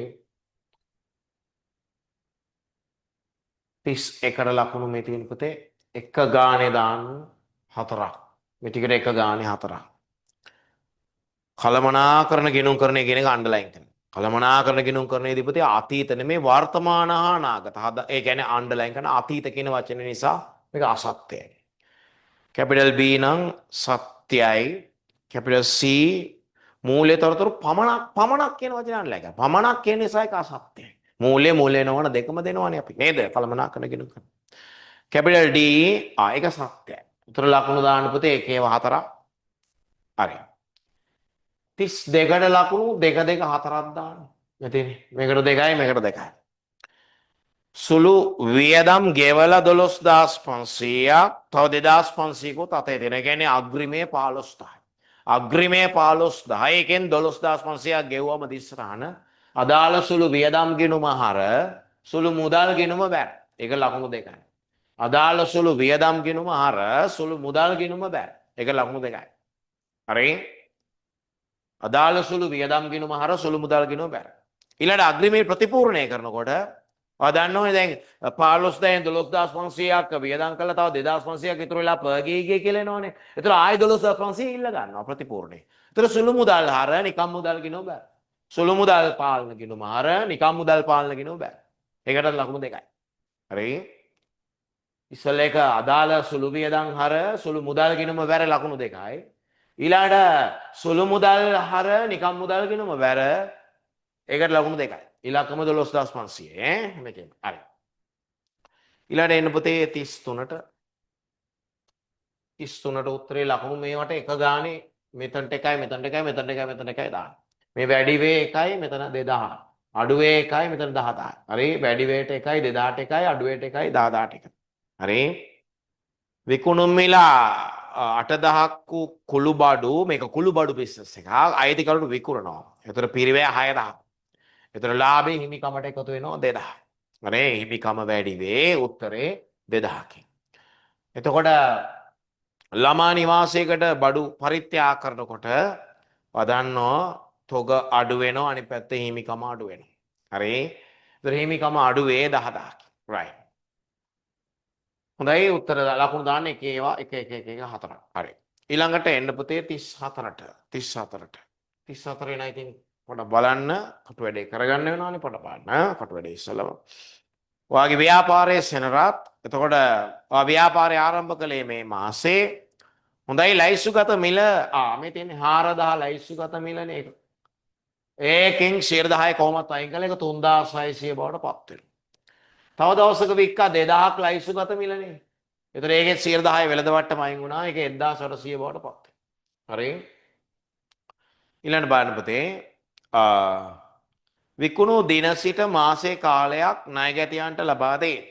විකුණු දින සිට දින 10ක් ඇතුළත පියවනවා නම් ණයගැතියට 5% මුදල් වට්ටම් කියන්නේ දුන් වට්ටම් දෙනවා. හරි. එතකොට ණයගැතියන් පියවන ලද ප්‍රතිශතය. එතකොට මේ 3600න් 70ක් සෙටල් කරලා තියෙනවා. තව 30ක් ලැබිය යුතුයි. තව 30ක් ලැබිය යුතුයි කියන්නේ 1080. 1080ක් ලැබිය යුතුයි. අනිත් ටික ඇවිල්ලා 2520. එතන 70ක් කියන්නේ 2520ක් යා සෙටල් කළා. 130ක් තව ලැබිය යුතුයි. හරි. එතන මේක සෙටල් කරද්දී මේකෙන් භාගයක් දින 10ක් ඇතුළත දුවගෙන ඇවිල්ලා දුන්නා. මේකෙන් භාගයක් කියන්නේ පුතේ 1260. 1260 දුන්නේ දින 10ක් ඇතුළත දුවගෙන ඇවිල්ලා. එහෙනම් මේකේ 100%ක් දුන්නු වට්ටම අඩු වෙනවා. 1260ට 100%ක් කියලා කියන්නේ 63. 63. අනිත් අය සල්ලි ගෙනල්ලා දුන්නට දින 10ක් ඇතුළත නෙමෙයි. ඒතකොට ගාල්ලි දුන්නේ දින 10ක් චුට්ටක් පැනලා වෙන්නේ සල්ලි දුන්නේ. හරි. දින 10 ඇතුළත දුන්න අයට 100 ඒ කියන්නේ හරි භාගයකට 100%ක් කියලා කියන්නේ 63ක් දුන්නු වට්ටම. හරි. අනිත් භාගයට ඉතින් දුන්නු වට්ටම් නැහැ සල්ලි ටික හම්බුණා. හරි. හොඳයි. ඊළඟට අපි තව දවසක බඩු වික්කා ඒකෙන් 120ක් සෙටල් කළා. 120ක් සෙටල් කළා 80ක් ලැබිය යුතුයි. 80 ලැබිය යුතුයි. 80ක් කියන්නේ 1440ක් ලැබිය යුතුයි. 120 කියන්නේ 360ක්. 360ක් සෙටල් කරනවා 80ක් තව ලැබිය යුතුයි 1440ක්. ඒතර ඒ 360 දින 10 ඇතුළත දුවගෙන ආවලු. එහෙනම් ඒ 360ට 105ක් දුන්නු අට්ටම 18යි. ඒ සල්ලි හම්බ වෙනවා 342. හරි? මොකද මේ කට්ටිය දින 10 ඇතුළත සල්ලි ගෙනල් දුන්නලු දුවගෙන ඇවිල්ලා. එහෙනම් ඊට 105ක් දුන්නු අට්ටම 18යි. ඒ සල්ලි හම්බ වෙන්නේ 342යි. 342යි. එහෙනම් අහනවා ණයගැටි පාලන විශේෂය කියන්නේ මේ ලැබිය යුතු ගාණයි මේ ලැබිය යුතු ගාණ. හරි මේ දෙක එකතු කරන්න. ණයගැටි පාලන විශේෂය මේ දෙක එකතු කළාම එනවා 2520. හරි. දුන්නු අට්ටම කියන්නේ මේ දෙක එකතු කරන්න. මේ තියෙන 63යි මේ 18යි එකතු කරන්න 81. දුන්නු අට්ටම මේ 63යි මේ 18යි එකතු කරන්න 81. හරි. උත්තර ඒකේ උත්තරේ තමයි මේ තියෙන්නේ. ලකුණු දාන්න මෙතන 2යි මෙතන 2යි. 2520 ලකුණු. 2520 කියන්නේ වර්ධව වටා ගන්න එපා. මේ ලැබිය යුතුයි මේ ලැබිය යුතුයි මේ දෙක එකතු ඈ වෙන 2520ක් එක පටලවා ගන්න එපා ඒ කර්මයක් මේකයි මේ දෙක එකතු හරි ඒතර ඒක ලකුණු දෙකයි දුන්නාටම 81කට ලකුණු දෙකයි හරි ඊළඟට පුතේ එන්න 35ට ලකුණු දාන්න මේ විදියට සංකල්පේ නම ප්‍රතිපාදනයන් අපි ඇති කරන්නේ අපි තමු කෙනෙක්ට කෙනවා හරි අරන් යන්න කැඩුනොත් අපි හදලා දෙන්නම් කියලා ඒතර ඒකට ගාණක් වෙන් කරනවා අන්න ඒවා ආරක්ෂණ සංකල්ප හරි ඊට පස්සේ ජනප්‍රිය ප්‍රශ්නයක් කැපිටල් බී එක කවුරුත් දන්නවා තනි ව්‍යාපාරික ගැනිලිම තමයි සමාගමක ලාභාංශ කියන්නේ ඒකක සංකල්ප මතක නැති අය ලියා ගන්න. තනි ව්‍යාපාරික නම් ගැනිලි සමාගමක නම් ලාභාංශ ඒකක සංකල්ප. හරි. ඊළඟ එක ඕන කෙනෙක් දන්නවා ෂේ වියදමක් ලෙස දාන්නේ ගැලපුම් සංකල්පය. ඊට පස්සේ පොඩ බලන්න කැපිටල් B කැපිටල් D බලන්න දීපි ඌ පසු මිනුම් කරද්දී පිරිවේ ආකෘතියෙන් ප්‍රත්‍යානාග ආකෘතියට මාරු වුණොත් එහෙම. ඒ කියන්නේ ප්‍රතිපත්ති මාරු වුණොත් එහෙම ඒක අනුරූපීතා සංකල්පය. නැත්නම් සංගතතා කියන්නේත් ඒකමයි.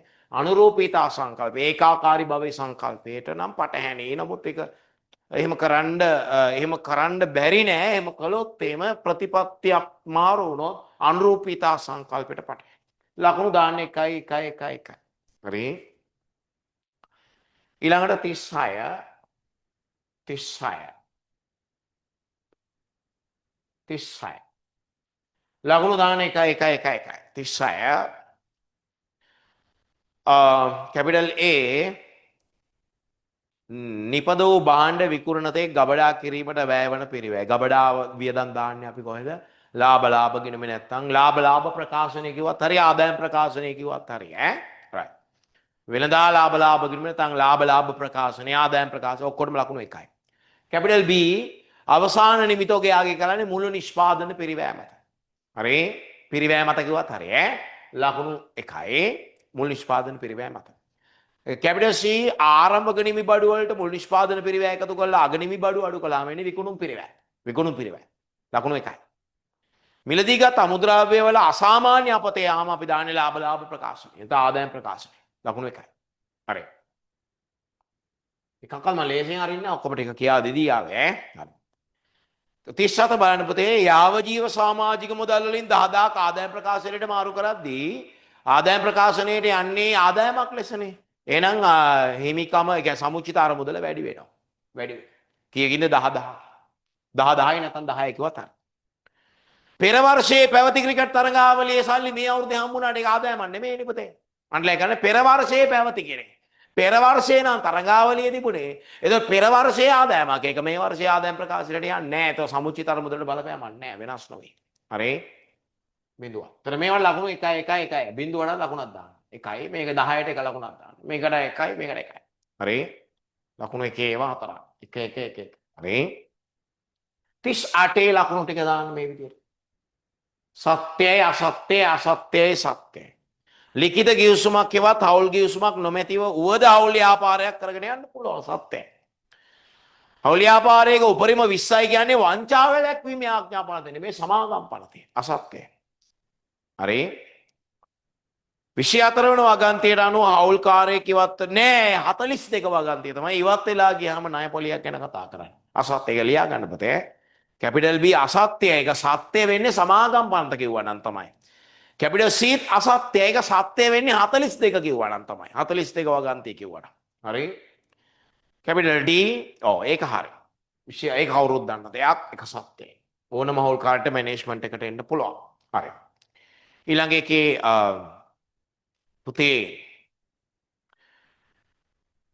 ඊළඟ එකේ ඔයා නිකන් කොට වැඩක් කරලා ගන්න එපා. හරි. මේ තියෙන්නේ ජංගම ගෙනුම කෝසලගේ ආදිත්‍යගේ. ජංගම ගෙනුම කෝසලගේ ආදිත්‍යගේ. තර ආරම්භක ශේෂය 2200 1900. 2200 1900. හවුල් වේතන 900 600. ප්‍රාග්ධන පොලි 600 500. ප්‍රාධන පොලි 600 500. ගෙව් ප්‍රාධන පොලි 400. ගෙව් ප්‍රාධන පොලි 400. ලාභ කොටස ප්‍රශ්නාර්ථය. ලාභ කොටස ප්‍රශ්නාර්ථය. පගේ 3600 ප්‍රශ්නාර්ථ. පගේ 3600යි ප්‍රශ්නාර්ථය. හරි එහෙනම් දැන් ගන්න මේකේ වෙනස 3600 400 4 ලියන දෙපැත්තෙම 4 දෙපැත්තෙම ලිව්වම ඉතින් කොහොමත් මෙතනට වෙනස පුරවන්න. වෙනස තමයි ලාභ කොටස. වෙනස ලාභ කොටස 300යි. වෙනස ලාභ කොටස 300යි. 3ට 2 අනුපාතය නම් මෙතන 200යි. මෙතන 300 නම් 3ට 2 අනුපාතය මෙතන 200යි. හරි. එහෙනම් කෝසලගේ ලාභ කොටස කීයද කියලා අහනවා 300යි. හරි. ආදිත්‍ය කෝසලගේ ලාභ කොටසනේ දාන්නේ. කෝසල කියන්නේ පළවෙනි එක නෝ 300යි. ආදිත්‍යයට විසර්ජනය කළ කියන්නේ මේ ටික එකතුව. ආදිත්‍යයට විසර්ජනය කළ ලාභය කියන්නේ මේ ටික එකතුව. හරි. 1300යි. ඊළඟ හවුල් ව්‍යාපාරයේ ලාභය කියන්නේ මේ 6ෙම එකතු. හවුල් ව්‍යාපාරයේ ලාභය කියන්නේ මේ 6ෙම එකතු 3100යි. 3100. එතකොට මේ තියෙන්නේ පුතේ ලකුණු 1යි 1යි මේකට දෙකක් දාන්න. හරි? මේකට දාමු 1ක්, මේකටත් දාමු 1ක්, මේකට දාමු 2ක්. හරි? උපරිම හතරක් නෙන්නේ. හරි. 40 වෙනි ප්‍රශ්නෙට පුතේ බලන්න ලකුණු. වාර්තාකරණ ඒකකයේ තම ව්‍යාපාර කටයුතු අපේක්ෂා කළ හැකි අනාගතයක් කාලයක් දක්වා ඒ උපකල්පනය කියන්නේ අඛණ්ඩ පැවැත්ම. අවිච්ඡින්නතා කියවත් හරි නිකන් කට උලුක් වෙන ඒවා කියන්න ඕනේ. අඛණ්ඩ පැවැත්ම. කැපිටල් B මූල්‍ය ප්‍රකාශන මූලිකාංග හඳුනා ගැනීමේ නිර්ණායකද. හඳුනා ගැනීම කිව්වොත් එහෙම අදාළතාවයෙන් යුක්ත වීම විශ්වසනීය නියෝජනයෙන් යුක්ත වීම. හරි? ලියාගන්නේ හඳුනගන්නේ අදාළතාවයෙන් යුක්තද කියලා බලලා විශ්වසනීය නියෝජනයෙන් යුක්තද කියලා බලලා. මිනුම් කරන්නේ නම් ඓතිහාසික පිරිවැයට හෝ ප්‍රවර්තනාගයට ඒවා ලියාගන්නේ මූල්‍ය ප්‍රකාශන මූලිකාංග හඳුනාගන්නේ අදාළතාවයෙන් යුක්තද කියලා බලනවා විශ්වසනීය නියෝජනයෙන් යුක්තද කියලා බලනවා. මිනුම් කරන්නේ කියලා ඇහුවොත් ඓතිහාසික පිරිවැය හෝ ප්‍රවර්තනාගය කියලා. හරි? පටලවා ගන්න බෝ එනවා ප්‍රශ්න. හරි. ඒ අනුව මෙතන පුතේ අදාළතාවයෙන් යුක්ත වීම විශ්වසනීය නියෝජනයෙන් යුක්තද. කැපිටල් C ආදායම හා වියදම් ඒකක මූල්‍ය කාර්ය සාධනයේ ෆයිනෑන්ෂල් පර්ෆෝමන්ස් මූල්‍ය කාර්ය සාධනය. මේව වැදගත් හැම මේවා වර්ධින්න පුළුවන් අවස්ථාවක් මම මේ දුන්නේ. හරි. මූල්‍ය කාර්ය සාධනයේ මූල්‍ය තත්ත්වය නම් වත්කම් වගකීම් හිමිකම ආදායම් වියදම් නම් මූල්‍ය කාර්ය සාධනයේ ලියාගන්න ඒවා මැදින් කියපුවා අහුවෙන්නේ මේ රෙකෝඩින් එක පාන්න යන අයට. හරි? ලකුණු මෙතනට එකයි මෙතනට එකයි මෙතනට එකයි මෙතනට එකයි දෙන්න. පුතේ මෙතන දෙකක් තියෙනවනේ ඒකේව දෙකක් දෙන්න. අදාළතාවයෙන් යුක්ත වේ විශ්වසනීය නියෝජනයෙන් යුක්ත. මෙතන එකයි මෙතන එකයි ඔක්කොම හතර. හරි? ඊළඟට පුතේ 41ට ලකුණු මේ විදිහට දාන්න පුතේ. සත්‍ය ඒකේව හතරක්. හිමිකම් නිකුතුවකදී කොටස් හිමියන් සංඛ්‍යාව වැඩි වෙන්නේ නැහනේ. ඉන්න අයටමනේ කොටස් ගන්න දෙන්නේ. ඉන්න අයටම නැවත කොටස් ගන්න දෙනකොට අයිතිකාරයෝ වැඩි වෙන්නේ නැහනේ පුතේ. අසත්‍ය. එයා ගැන වැඩි වෙනවා කියලා අසත්‍ය. මූලික ප්‍රසිද්ධ නිකුතුවක් කළත් පරිණත ප්‍රසිද්ධ නිකුතුවක් කළත් ඒ කියන්නේ මහජනයාට කොටස් නිකුත් කිරීමක් කරනකොට පුතේ කොහොමද ඉතින් මුදල් හර කොටස් නිකුතු බැර කොටස් නිකුතු හර මුදල් බැර කොටස් නිකුතු හර සාකෝ ප්‍රකාශිත ප්‍රාර්ථනා බැර ඒව වෙනස් වෙන්නේ නැහැ ගිණුම් තැබීම. හරි? සත්‍යයි. ඒව ලියාගන්න කොටස් නිකුත් කිරීම කරන අවස්ථා දෙකක් තියෙනවා. එකක් මූලික ප්‍රසිද්ධ නිකුතුව අනෙක පරිණත ප්‍රසිද්ධ නිකුතුව. හරි? හොඳයි. එතකොට ඒක හරි ගිණුම් තබන්නේ එක විදියට තමයි. මුදල් හර කොටස් නිකුතු බැර කොටස් නිකුතු හර මුදල් බැර කොටස් නිකුතු හර සාකෝ ප්‍රකාශිත ප්‍රාර්ථනා බැර. හරි? හොඳයි. අර පැන බලන අය සමහරට මේ වගේ අවස්ථා බලනවා ඇති මේ මොහොතේ. හරි? ඒ අයට ටොක්ක්ක් එන ගන්න ඒගොල්ලන්ට මම කියන්නේ ඒගොල්ලෝ ඔක්කොම බලන්න පුතේ. මම ඒ නිසා ටික ඉක්මනට කළේ මේ ටික. හරි? ඔය වගේ වාට ඔයා මේ හිතාන් ඉන්නේ ඒක විතරයි දන්නේ නැහැ කියලානේ. සමහරට ලකුණු හරියට ගත්තත් දන්නේ නැති ඒවා තිබුණා. ඒ නිසා බලන්න මම. හරි? කැපිටල් C කොටස් නිකුත් කිරීමේදී ප්‍රතිෂ්ඨාව කියන්නේ පුතේ සල්ලි මුදල් මිල කොටසක මිල එකවර සෑම විටම එකවර එක. පුතේ මෙහෙම A level වලට නම් කොටස් නිකුත් කරද්දී ප්‍රතිෂ්ඨාව කියන එක මිල කියන එක එකපාර තමයි ගන්නෙ. හැබැයි සෑම විටම මේක ඇත්ත ලෝකේ එහෙම නැහැ. හරි? ආයදුම් මුදල කියලා ගන්නවා විභජන මුදල කියලා අපි දුමු කොටසක් රුපියල් 30යි කියලා. රුපියල් 30 ගානේ කොටසක් නිකුත් කළාම ආයදුම් මුදල කියලා ටිකක් ගන්නවා. විභජන මුදල කියලා ටිකක් ගන්නවා. ඇරයුම් මුදල කියලා ටිකක් ගන්නවා. එහෙම ගන්න අවස්ථා තියෙනවා ඇත්ත ලෝකේ. ඒ ලෙවල් වල නෑ. ඒ ලෙවල් වල ගන්න එකවර තමයි. නමුත් හැම විටම ඇත්ත ලෝකෙදී එහෙම නෑ. අසත්‍යයි. හරි? කැපිටල් D සංචිත ප්‍රාග්ධනිත කිරීම ලියාගන්න පුතේ ප්‍රසාද නිකුතුව. ප්‍රසාද නිකුතුවේදී සංචිත අඩු වෙලා සාකෝ වැඩි වෙනවනේ. ඒ කියන්නේ හිමිකමේ වෙනසක් සිදු නොවේ. ඒක සත්‍යයි. හරි. ඒකේම හතරක් දාන්න. හැම එකම ඩිස්කස් කළා පුතේනේ. හැම එකම ඩිස්කස් කළා. හරි? නෑ කියන්න එපා. මගේ පහසුව ගැන මම පොඩක්වත් බැලුවේ නෑ. හරි. මම පුතලා දන්නවා. පුතේ බලන්න 42 පොඩක් අපි කතා කරලා ඉමු නේ. right. හොඳයි අවසාන වර්ෂාවසාන දිනය ඇවිල්ලා 3:31 අනුමැතිය ලැබෙන්නේ 6:20. අන්න ඒක අන්ඩර්ලයින් කරන්නේ මේ දෙක. හරි. දැන් මේ දෙක අතරනේ දැන් මේක දෝලණය වෙන්න ඕනේ. හරි. කැපිටල් සමාන අංක 1 3.31 පැවති ගොඩනැගිල්ල ඒ අතර වාරයේදී විනාශ වුණාම ඒවා ගිනුම් තබන්නේ නේද පුතේ non adjusting event එක. නොගලපන සිද්ධියක්. අංක 2 රුපියල් මිලියන 20ක වන්දියක් ඉල්ලමින් පාරිභෝගිකයෙකු විසින් සමාගමට එරෙහිව 3.10 ඒ කාලේ දාපු නඩුවක්. එහෙනම් මේ නඩුව මේ අවුල මේ අර්බුදය තිබුණනේ අවුරුදු අවසානයේ. හරි. ඒතර තීන්දුව ලැබුණා වන්දිය ගෙවන්න ඕනේ කියලා මිලියන 15ක්. එහෙනම් පුතේ ඒක ගිනුම් තබනවා. පළවෙනි එක ගිනුම් තබන්නේ නැහැ නොගලපන සිද්ධිය. දෙවෙනි එක ගලපන සිද්ධිය. හරි කොහමද ගලපන්නේ පුතේ? කොහමද ගලපන්නේ? ඔව් හිමිකම අඩු වෙනවා වියදමක් 15කින් වගකීම් වැඩි වෙනවා 15ක්. එයා ගන්න වගකීම් නම් ඉල්ලලා නැහැ. වගකීම් ඉල්ලුවා නම් වැඩි වෙනවා 15කින්. හිමිකම ඉල්ලුවා හිමිකමෙන් 15ක් අඩු වෙනවා. හරි. අංක 3 වර්ෂ අවසානයේ හිටපු ණය ගැතියා තමයි 5.20 දින බංකොලොත් තුනේ. එහෙනම් ගලපනවා. එක ගලපන්නේ 2යි 3යි ගලපනවා. වර්ෂ අවසානයේ හිටපු ණය ගැතියානේ බංකොලොත් තුනේ පස්සේ. අය නැහැ ගලපනවා. හරි. එහෙනම් කොහොමද ගලපන්නේ? වත්කම් ණය ගැතියෝ වත්කම ඍණ 4යි හිමිකම ඍණ 4යි. ණය ගැති වත්කම ඍණ 4යි හිමිකම ඍණ 4යි. හරි.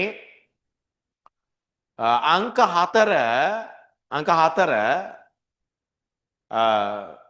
3.31 දින පැවති ආයෝජනවල වෙළඳපළ අගය රුපියල් මිලියන 5ක ආයෝජනවල අගය ඉහළ පහළ යාම ගලපන්නේ නැහැ. පුතේ ලොවෙත් ගලපන්නේ ආයෝජනවල වෙළඳපළ අගය. හරි. නොගලපන සිද්ධිය. එහෙනම් එක නොගලපන 2 3 ගලපන 4 නොගලපන. හරි. අහන්නේ අයන්න නොගලපන සිදුවීම් හොඳයි 1යි 4යි නේද? ඔව් මෙතන උත්තරේ ඒකට අපි දාමු ලකුණු 1යි 4යි. අපි ඒකට දාමු ලකුණු 1ක්. හරි. නෑ අපි කියමුකෝ 1 කිව්වට 1යි 4 කිව්වට 1යි දාන්න. 1 කිව්වට 1යි 4 කිව්වට 1යි. හරි. එතකොට ගැලපීම් කළාට පස්සේ වත්කම් ආවේ කියද්ද පුතේ? ඔව්. මම හිතන්නේ 80 තිබිලා නේද පුතේ? 80 තිබිලා 4ක් කැපුණා බොල් ණය එකපාරිනකොට ණය ගැතියාගේ. ඒතර 76ක් වුණා. හරි. ඔව් හිමිකම මොකද උනේ පුතේ? හිමිකම 50ක් තිබුණේ බොල් ණය කපනකොට 4ක් අඩු වුණා. අර වන්දි වියදමත් 15ක් අඩු වුණා. 15ක් අඩු වෙලා 50න් 4ක් අඩු වුණාම 50න් ඉතුරුනේ 31යි. හරි. මම මේකටත් දාන ලකුණු 1යි. ඔක්කොම 4යි. හරි. හොඳයි. අංක 43ට එන්න පුතේ 43. ඔව් 2022 23 වර්ෂයේ පළවෙනි අවුරුද්ද. ඒතර පළවෙනි අවුරුද්දේ ශේනවා හීනවන ශේෂ ක්‍රමයට 80 130ක්. 80 130ක්. හරි. ඒතර කීයද? 2400ක් පළවෙනි අවුරුද්දේ ශේ. ඊට 2023 24 දෙවෙනි අවුරුද්දේ ශේනවා 8 2400 ගියාම 5600ට 130ක්. දෙවෙනි අවුරුද්දේ ශේනවා 5600ට 130ක් 1680ක්. හැබැයි මේ අවුරුද්ද 24 25. මේ අවුරුදු 24 25 ෂේ වෙන්නේ සරල මාර්ග ක්‍රමයට. එතකොට මොකද කරන්නේ? පිරිවැය 8-10න් සුන්බුන් නගයක් නැහැනේ තිබුණා නම් අඩු කරන්න ඕනේ. ඒ වගේම දැනට තියෙන මෙන්න මේ ෂේ ටික අයින් කරන්න. හරි සරල මාර්ගනේ. දැන් මේ අවුරුදු 23 24 25. මේ අවුරුදු 24 25 සරල මාර්ග. ඒතර පිරිවැයෙන් අඩු කරනවා සුන්බුන් නගයක් නැහැනේ. මේ දැනට තියෙන ෂේ මේ ඔක්කොම ටික අඩු කරන්න ඕනේ. මේතන කීයක් තියෙනවද පුතේ? 4080ක්ද කොහෙද තියෙනවා? ඒකත් අඩු කරනවා. සුන්බුන් නගයක් තිබුණා නම් ඒකත් අඩු කරන්න. හරි? බෙදන්නේ ඉතිරි ආයු කාලේ. අවුරුදු 6කට ගත්තේ දැන් දෙකක් ඉවරයිනේ. තව 4ක් තියෙනවා. හරි? ආයෙන මේ අවුරුද්දේ ෂේන්නේ 8 4080 ගිහලා එනාගේ 4න් බෙදුවම 980. හරි? ඔය තියෙන කටු වැඩ ටිකයි. හොඳයි අහන ප්‍රශ්න වලට උත්තර පළවෙනි අවුරුද්දේ ෂේ අහනවා 2400යි. දෙවෙනි ආයන්නේ අවුරුදු දෙකක් ඉරනට සමුච්චය ඒ දෙකෙන් එකතුව 4080යි. යන්නේ මේ අවුරුද්දේ ෂේ 980යි සරල මාර්ග ක්‍රමයට. හරි? ලකුණු දානකොට අපි දාමු මෙහෙම 1 1 2යි. 1 1 2යි වශයෙන් දාමු ලකුණු 4. ඊළඟ 44ට පුතේ ලකුණු දාන්න. සත්‍ය අසත්‍යයි ලකුණු 1 4. SLFRS 15 ගනුදෙනු කරුවන් සමග ඇති කරගත් ගිවිසුම් මත අයභාරයේ ප්‍රමිතියට අනුව කැපිටල් A සම්බන්ධිත කාර්ය සාධන බැඳීම් පවතින විට ඒවා සියල්ල ඉටු කළ විට අයභාරය හඳුනාගත යුතුයි. සම්බන්ධිත කාර්ය සාධන බැඳීම් කියන්නේ පුතේ අපි බඩු ගෙනල්ලා දීලා ආයි කරලා දෙනවා කියලා පොරොන්දු වෙනවා. ඒක සම්බන්ධිතයිද? ඔව්. බඩු ගෙනල්ලා දෙන එක හයි කරන එක එකට සම්බන්ධද? ඔව් ඔව්. නැතුව මොකද ඉතින්? නේද? දැන් අභාංශකෙන් බඩු ටික ගෙනල්ලා දීලා හයි කරනවා කිව්වහම ගෙනල්ලා දෙන එකයි හයි කරන එකයි සම්බන්ධයිනේ පුතේ. නේද? ගෙනල්ලා දීලා වැඩක් නෑනේ හයි කරේ නැත්නම් ඒ කස්ටමර්ට සැටිස්ෆයි වෙන්නේ නෑනේ. අසම්බන්ධයි. සම්බන්ධිත ඒවා ඔක්කොම ඊට වෙනකන් ගෙනල්ලා දීලා හයි කරලා ඉවරනකන් ඒක ආදායම් පෙන්වන්න බෑ. සම්බන්ධ නැති ඒවා නම් අන්න පෙන්වන්න පුළුවන්. ඒ කියන්නේ අපි සර්විස් කරලා දෙනවා කිව්වා. ඒක වෙනම එකක්. ඒක සම්බන්ධ නෑනේ පුතේ. සම්බන්ධ ඒවා ඔක්කොම ඊට කරනකන් එක ආය ඔක්කොම ඊට කරාට පස්සේ තමයි ආයදා. ඒක සත්‍යයි. කැපිටල් B අයභාරය හඳුනා ගැනීම සඳහා මූලික පියවර 4 නෙමෙයි 5ක් තියෙනවා. මූලික පියවර 4ක් නෙමෙයි පුතේ 5ක් තියෙනවා. හරි? හොඳයි. ඊළඟට කැපිටල් C සේවා සැපීමක් සිදු කරන විට පුතා මතකද මූලික පියවර 5 දන්නව නේද? ගිවිසුම හඳුනා ගැනීම, කාර්ය සාධන බැඳීම හඳුනා ගැනීම, මිල හඳුනා ගැනීම, කාර්ය සාධන බැඳීම අනුව මිල වෙන්කර හඳුනා ගැනීම, කාර්ය සාධන බැඳීම් තෘප්තිමත් කළ පසු අයභාරය හඳුනා ගැනීම. මේ මූලික පියවර 5ක් තියෙනවා. හරි. කැපිටල් C සේවා සැපීමක් සිදු කරන විට එම සේවාව ඉටු කළ විට කාර්ය සාධන සේවා ඉටු කළාම ඒක ආදායම. සත්‍යයි. හරි. කැපිටල් D කාර්ය සාධන බැඳීම් හැම විටම යම් නිශ්චිත අවස්ථාවකදී ඉටු කළ යුතුයි. නෑ නේද? යම් නිශ්චිත අවස්ථාවකදී ඉටු කරන ඒවාත් තියෙනවා. නේද? අවස්ථා කීපයකදී ඉටු කරන ඒවාත් තියෙනවා. හරි? එසා නිශ්චිත අවස්ථාවකදී හෝ අවස්ථා කීපයකදී ඉටු කරන අවස්ථා තියෙනවා. හරි? කාර්ය සාධන බැඳීම් හැම විටම නිශ්චිත අවස්ථාවකදී ඉටු වෙන්නේ නෑ. දැන් උදාහරණයකට හයි කරලා ගෙනල්ලා හයි කරලා දෙන එක අවස්ථාව. සර්විස් කරනවා කියන්නේ වෙන අවස්ථාවක එක. හරි? එකම අවස්ථාවේදී ඔක්කොම වෙන්නේ නෑ. හරි? ඒක අසත්‍යයි. හරි? 45 කටු වැඩක් තියෙනවනේ 45. බලන්න පුතේ. වාර්ෂික ඉල්ලුම 90000යි. එතකොට එක් ඇනෝමක ප්‍රමාණය 2000 පුතේ. දැන් 90000 කවුරුද ඕනේ? ඔයා නිකම් මිහිලුවට 2000 ගෙනාවොත් ඒ කියන්නේ එතන ලියන්න පුතේ 45 වතාවක් කඩේ යන්නේ නම්. 2000 ගේනවා කියන්නේ එතන ලියා ගන්න අන්ඩර්ලයින් කළා 45 වතාවක් කඩේ යන්නේ නම් මුළු ඇනෝම පිරිවැය 81000. එතන 45 වතාවක් කඩේ යනවා නම් මුළු ඇනෝම පිරිවැය 81000. එහෙනම් එක ඇනෝමක පිරිවැය ලියන්න පුතේ මෙතේ 81045න් බෙදුවාම එක ඇනෝමක පිරිවැය කීයද පුතේ 1800. එක ඇනෝමක පිරිවැය 1800. CO 1800. CO 1800. දැන් උත්තරේ ගන්න පුළුවන්. EOQ සමානයි 2 වැඩි කිරීම D ඇවිල්ලා වාර්ෂික ඉල්ලුම 90000 වැඩි කිරීම CO මේ දැන් හෙව්වා 1800යි බෙදීම CH 9යි. හරි. දැන් ඉතින් හෙව්වා ඇකි. එතන එන්නේ 36.6 වර්ගමූලය මං හිතන්නේ එන්නේ 36.6 වර්ගමූලය. ඒ කියන්නේ 6000. 6000. හරි. ඊට පස්සේ 6000 ගේනවනම් ඔයා දන්නවා සාමාන්‍ය තෝගේ 3000 වැඩි කිරීම එක එකකයක් තබා ගැනීමේ පිරිවැය 9. ඒක රුපියල් 27000. රුපියල් 27000. හරි. 6000 ගේනකොට 3000 නේ සාමාන්‍ය තෝගේ. එතන එක එකකයක් රඳවා ගැනීමේ පිරිවැය 9න් වැඩි කරාම 27000. හරි. එතන ආයන උත්තරේ EOQ 6000යි ආයන උත්තරේ මුළු තබා ගැනීමේ පිරිවැය 27000යි. ඒ අනුව මේ හරි ඇති. ඔව් මේ තියෙන පුතේ ලකුණු 2 දාන්න 4. 2 දාන්න 4. හරි. හොඳයි 46ට එමු. 46 ලකුණු දාන්න පුතේ මේ විදිහට. ඔයා පරිගණක එකලස් කරන තැන UPS මොනිටර් ඒ වගේ ගොඩක් බරපතල දේවල් ඍජු පිරිවැය. ඒ වගේ මේවා විචල්යයි. තාක්ෂණික සුපරීක්ෂකවරයා කියන කෙනා ඔයා දන්නවා ඒක වක්‍ර පිරිවැයක්. ඒක මාසික ගෙවන නිසා ස්ථාවරයි. එකලස් කරන සේවකයෝ ඇවිල්ලා ඍජු ශ්‍රමිකයෝ ඍජු පිරිවැයක්. හැබැයි මාසිකව ගෙවන නිසා ස්ථාවරයි. ඒකක පදනම මත ගෙවනවා ඒක විචල්යයි. නමුත් විකුණුම් සේවකයා වක්‍ර. විකුණුම් සේවකයන් ලාභ නිසා වක්‍ර. විකුණුම් සේවකයා ලාභ නිසා වක්‍ර. හැබැයි ඒකක පදනම මත ගෙවනකොට ඒක විචල්යයි. හරි. ලකුණු දාන්නේ කොහොමද දෙයනේ මේ දැන් මෙතන මේ දෙකම හරන එකක් දාන්න මේ දෙකම හරන එකක් දාන්න මේ දෙකම හරන එකක් දාන්න මේ දෙකම හරන එකක් දාන්න. එතන මෙතන එකේවා 4යිනේ දාන්න පුළුවන්. ඒ නිසා මේ දෙකම හරනම් විතරයි එකක් දාන්න. වේලිය එක තැනක් වරදුනොත් ලකුණු එක නැහැ. හරි. ඊළඟ 47ට එන්න පුතේ 47 කටු වැඩක් තියෙනවනේ. හරි. ඔව්. බලන්න පුතේ ආයතනයක් විශ්ින් නිෂ්පාදනය කර ලබන භාණ්ඩයක් සඳහා භාවිත කරන P සහ Q යන අමුද්‍රව්‍ය දෙක සඳහා පහත තොරතුරු අදාළ වේ. හරි මට තත්පරයක් දෙන්න පුතේ. අපි ආයෙ චුට්ටක් බලමු මේ ළමයි. තත්පරයක් දෙන්න ඈ. ළමයිට මට අර සමහරු ඔන්ලයින් ගෙවපු අය ඉන්නවා ඒගොල්ලන්ට පොඩ්ඩක් කර කෙනෙක් ඉන්නවා චුට්ටක් ඊට පස්සේ තව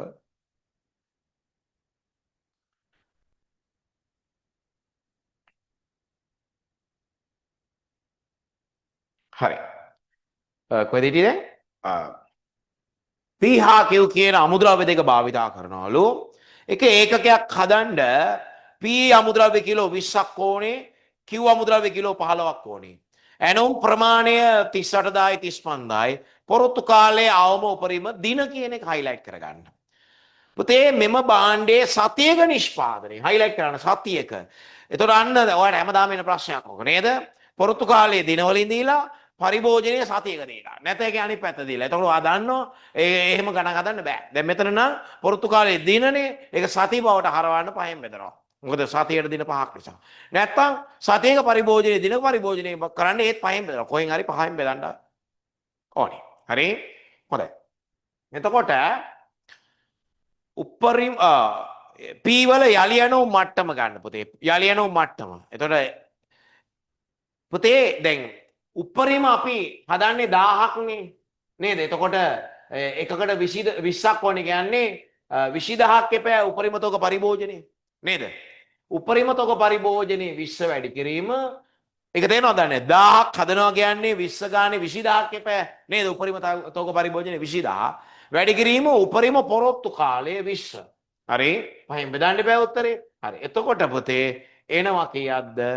80000. 80000. හරි?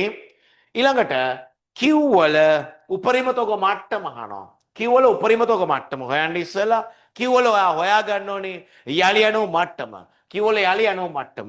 උපරිම තෝක පරිභෝජනය ඔයා දන්නවා 1000ක් නේ හදන්නේ උපරිම. එතකොට 15 ගන්න 1500 15000යි 1000ක් හදනවා. එතකොට 15ක් ඕනේ නේ එකකින්. එතකොට උපරිම තෝක පරිභෝජනයේ 15000 වැඩි කිරීම උපරිම පොරොත්තු කාලය 30යි. හරි? එතකොට ඒක පහෙන් බෙදන්න එපා.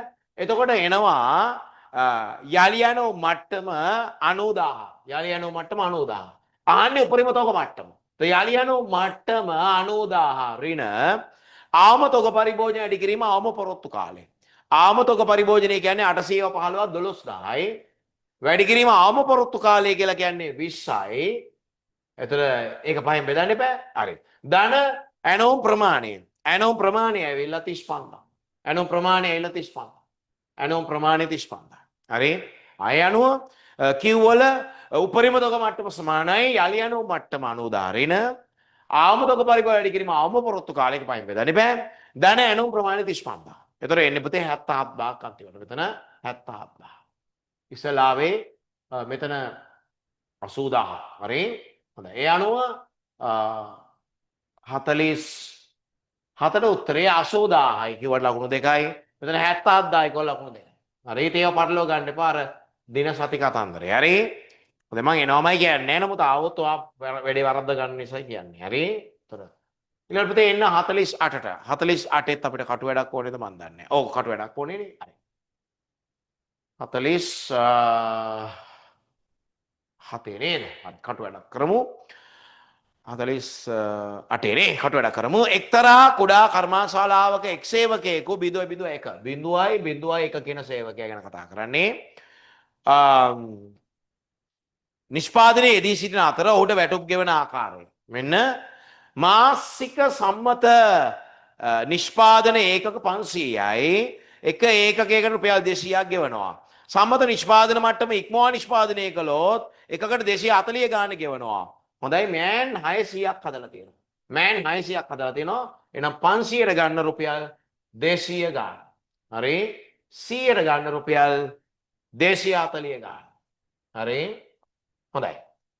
එතකොට 500ට රුපියල් 200 ගානේ ලක්ෂය ගිමුකෝ. හරි. එතකොට අනිත් 100ට රුපියල් 240 ගානේ 24000 ගිමුකෝ. හරි. ඒ තමයි මේ මිනිස්යාගේ මූලික වැටුප. තව සේවකයෙක් ඉන්නවා 0.02 කියලා මෑන් කෙනෙක්. 0.02 කියලා මෑන් කෙනෙක් ඉන්නවා. 0.02 කියලා මෑන් කෙනෙක්. මිනිහා ඇවිල්ලා ගබඩා බාරකාරයා මිනිහාට දවස රුපියල් 2000 ගානේ දවස් 25ට 50000යි මූලික වැටුපත්. හරි. සෑම සේවකයෙකුටම මාසික ප්‍රසාද දීමනා 5000 එනවා. ප්‍රසාද දීමනා කියලා මෙතනට 5000ක් එනවා පළවෙනි මෑන්ට. දෙවෙනි මෑන්ටත් 5000ක් එනවා. ප්‍රවාහන දීමනා නේද? ප්‍රවාහන දීමනා කියලා 5000ක් එනවා පළවෙනි මෑන්ටයි දෙවෙනි මෑන්ටයි. පසුගිය මාසයේ ලාභ මත සේවකයන් දෙදෙනාටම ප්‍රසාද දීමනාක් ලෙස 6000කින් එනවා. මෙන්න ප්‍රසාද දීමනාව මෙතන 6000යි මෙතන 6000. හරි. තේරුම් ගන්න මේ මිනිහා ඍජු ශ්‍රමිකයෙක්. මේ මිනිහා ඍජු ශ්‍රමිකයෙක් හැබැයි මේ මිනිහාගේ ප්‍රසාද දීමනාව වක්‍ර. හරි. මේ මිනිහා ඍජු ශ්‍රමිකයෙක් හැබැයි මේ මිනිහාගේ ප්‍රසාද දීමනාව වක්‍ර. හරි. මෙයා කොහොමත් ලාභ ගිරීමට යන්නේ. මෙයාගේ ඔක්කොම වක්‍ර. මෙයාගේ ඔක්කොම වක්‍ර. හරි. හරි. හොඳයි අනුව මුළු ශ්‍රම පිරිවැය කියන්නේ මෙයාගේ මේ ඉලක්කම් 4යි මෙයාගේ මේ ඉලක්කම් 3යි ඔක්කොම මුළු ශ්‍රම පිරිවැය 1,96,000. ඍජු කියන්නේ මෙන්න මේ තුන. හරි මේ කොහොමද වක්‍රනේ? හරි. ඊටු ඔක්කොම වක්‍ර. මේ ටික කොහොමද වක්‍රනේ? හරි. right. හොඳයි අනුව උත්තර ටික පෙන්නන්න. කොහොමද උත්තර ටික? මේ දෙන උත්තර ටික 1,96,000යි අපි දාමු එකක් 1,29,000යි 1යි 67,000යි 2යි. හරි. ඊළඟ එන්න පුතේ 49ට ඒකෙත් කටු වැඩක් තියනවද? ඒකෙත් කටු වැඩක් තියනවනේ. හරි. බලන්න පුතේ කිසිම තැනක් මම ඩිස්කස් නොකර හිටියේ නෑ පුතේ. කිසිම දවසක කිසිම තැනක් මම ඩිස්කස් නොකර හිටියේ නෑ. ගත්තද මෙතනට ආවද ඩිස්කස් කළා පුතේ. හරි නිකන් ආගියතේ දුන්නේ නෑ. හරි උත්තරේ ලියා ගන්න කියලා. හරි. හොඳයි මහන්සි වුණාට ඒ වගේ ප්‍රතිඵල වැඩි. හරි. තා බලන්න 49 සීමිත සරත් පොදු සමාගම තනි භාණ්ඩයක් නිෂ්පාදනය කිරීමට සැලසුම් කරමින් සිටින අතර එහි අපේක්ෂිත සමච්ඡේද ලක්ෂ්‍ය ඒකක 20000ක් ලාභ සමච්ඡේදන ප්‍රමාණය සමානයි වදනවා ස්ථාවර පිරිවැය බෙදීම ඒකක 1000කේ. හොඳයි ලාභ සමච්ඡේද ප්‍රමාණය යා දෙනවා 20000 කියලා. සමාගමේ ඇසමේදුගත ක්‍රියාකාරී මට්ටම 50000ක් කේ. ඒකකයක විකුණුම් මිල රුපියල් 150ක් වන අතර 10කේ ගන්න පුතේ 150 ළඟට ගිහිල්ලා 150 ළඟට ගිහිල්ලා 120ක් ලියන 10කේ කියලා රුපියල් 30යි. ඒතර විචාල්‍ය පිරිවැය 120. 120ක් කියන්නේ රුපියල් 30යි 10කේ. හරි ත්‍රුටික විචාල්‍ය පිරිවැය. ඒතර ආයනට උත්තරේ එකක විචාල්‍ය පිරිවැය රුපියල් 120. ආයනට උත්තරය ස්ථාවර පිරිවැය කීයද කියලා අහනවා. ඒතර ලාභ සමචේ ප්‍රමාණය සමානයි ස්ථාවර පිරිවැය බෙදීම ඒකක 10කේ රුපියල් 30. එහෙනම් ස්ථාවර පිරිවැය ගන්න පුතේ මේක මේකෙන් වැඩි කළාම රුපියල් 6 ලක්ෂය. රුපියල් 6 ලක්ෂය. හරි.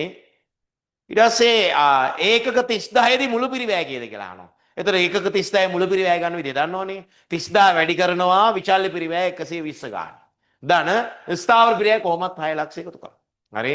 30000 වැඩි කිරීම රුපියල් 120 ගන්න විචාල්‍ය පිරිවැය. ඒකට එකතු කරනවා ස්ථාවර පිරිවැය ලක්ෂ 6. එතකොට එනවා මුළු පිරිවැය 30000 මුළු පිරිවැය. ඊට පස්සේ අහනවා ඊයන්නේදී ඒකක 24000ක් වික්කොත් ලාභය. ඉතින් ලාභ සමච්ඡේදනේ 20000යි. 24000ක් විකුණනවා කියන්නේ සුරක්ෂිතාන්තිකේ ප්‍රමාණය 4000. වැඩි කරන්නේ ඒකක 1000 රුපියල් 30. එතකොට එනවා ලාභය. හරි. ඇයි 24000ක් විකුණන්න පුළුවන්ලු. 20000යි ලාභ සමච්ඡේදනේ වෙන්න ඕනේ. එහෙනම් සුරක්ෂිතාන්තිකේ 4000. වැඩි කරන්නේ ඒකක 1000 රුපියල් 30. එතකොට ලාභය එනවා රුපියල් 1,20,000. හරි. හොඳයි යානෝ පුතේ. මේ තියෙන උත්තර ටික ලකුණු දාගමු. කොමේ උත්තර මේ තියෙන උත්තර. හරි. 1 හරි. හොඳයි. ඊළඟට පුතේ අවසාන වශයෙන් ප්‍රශ්න අංක 50ට එමු. 50 හැමකේ මම කටු වැඩ අවශ්‍ය තැන් වල හැම තැනම කළා පුතේ.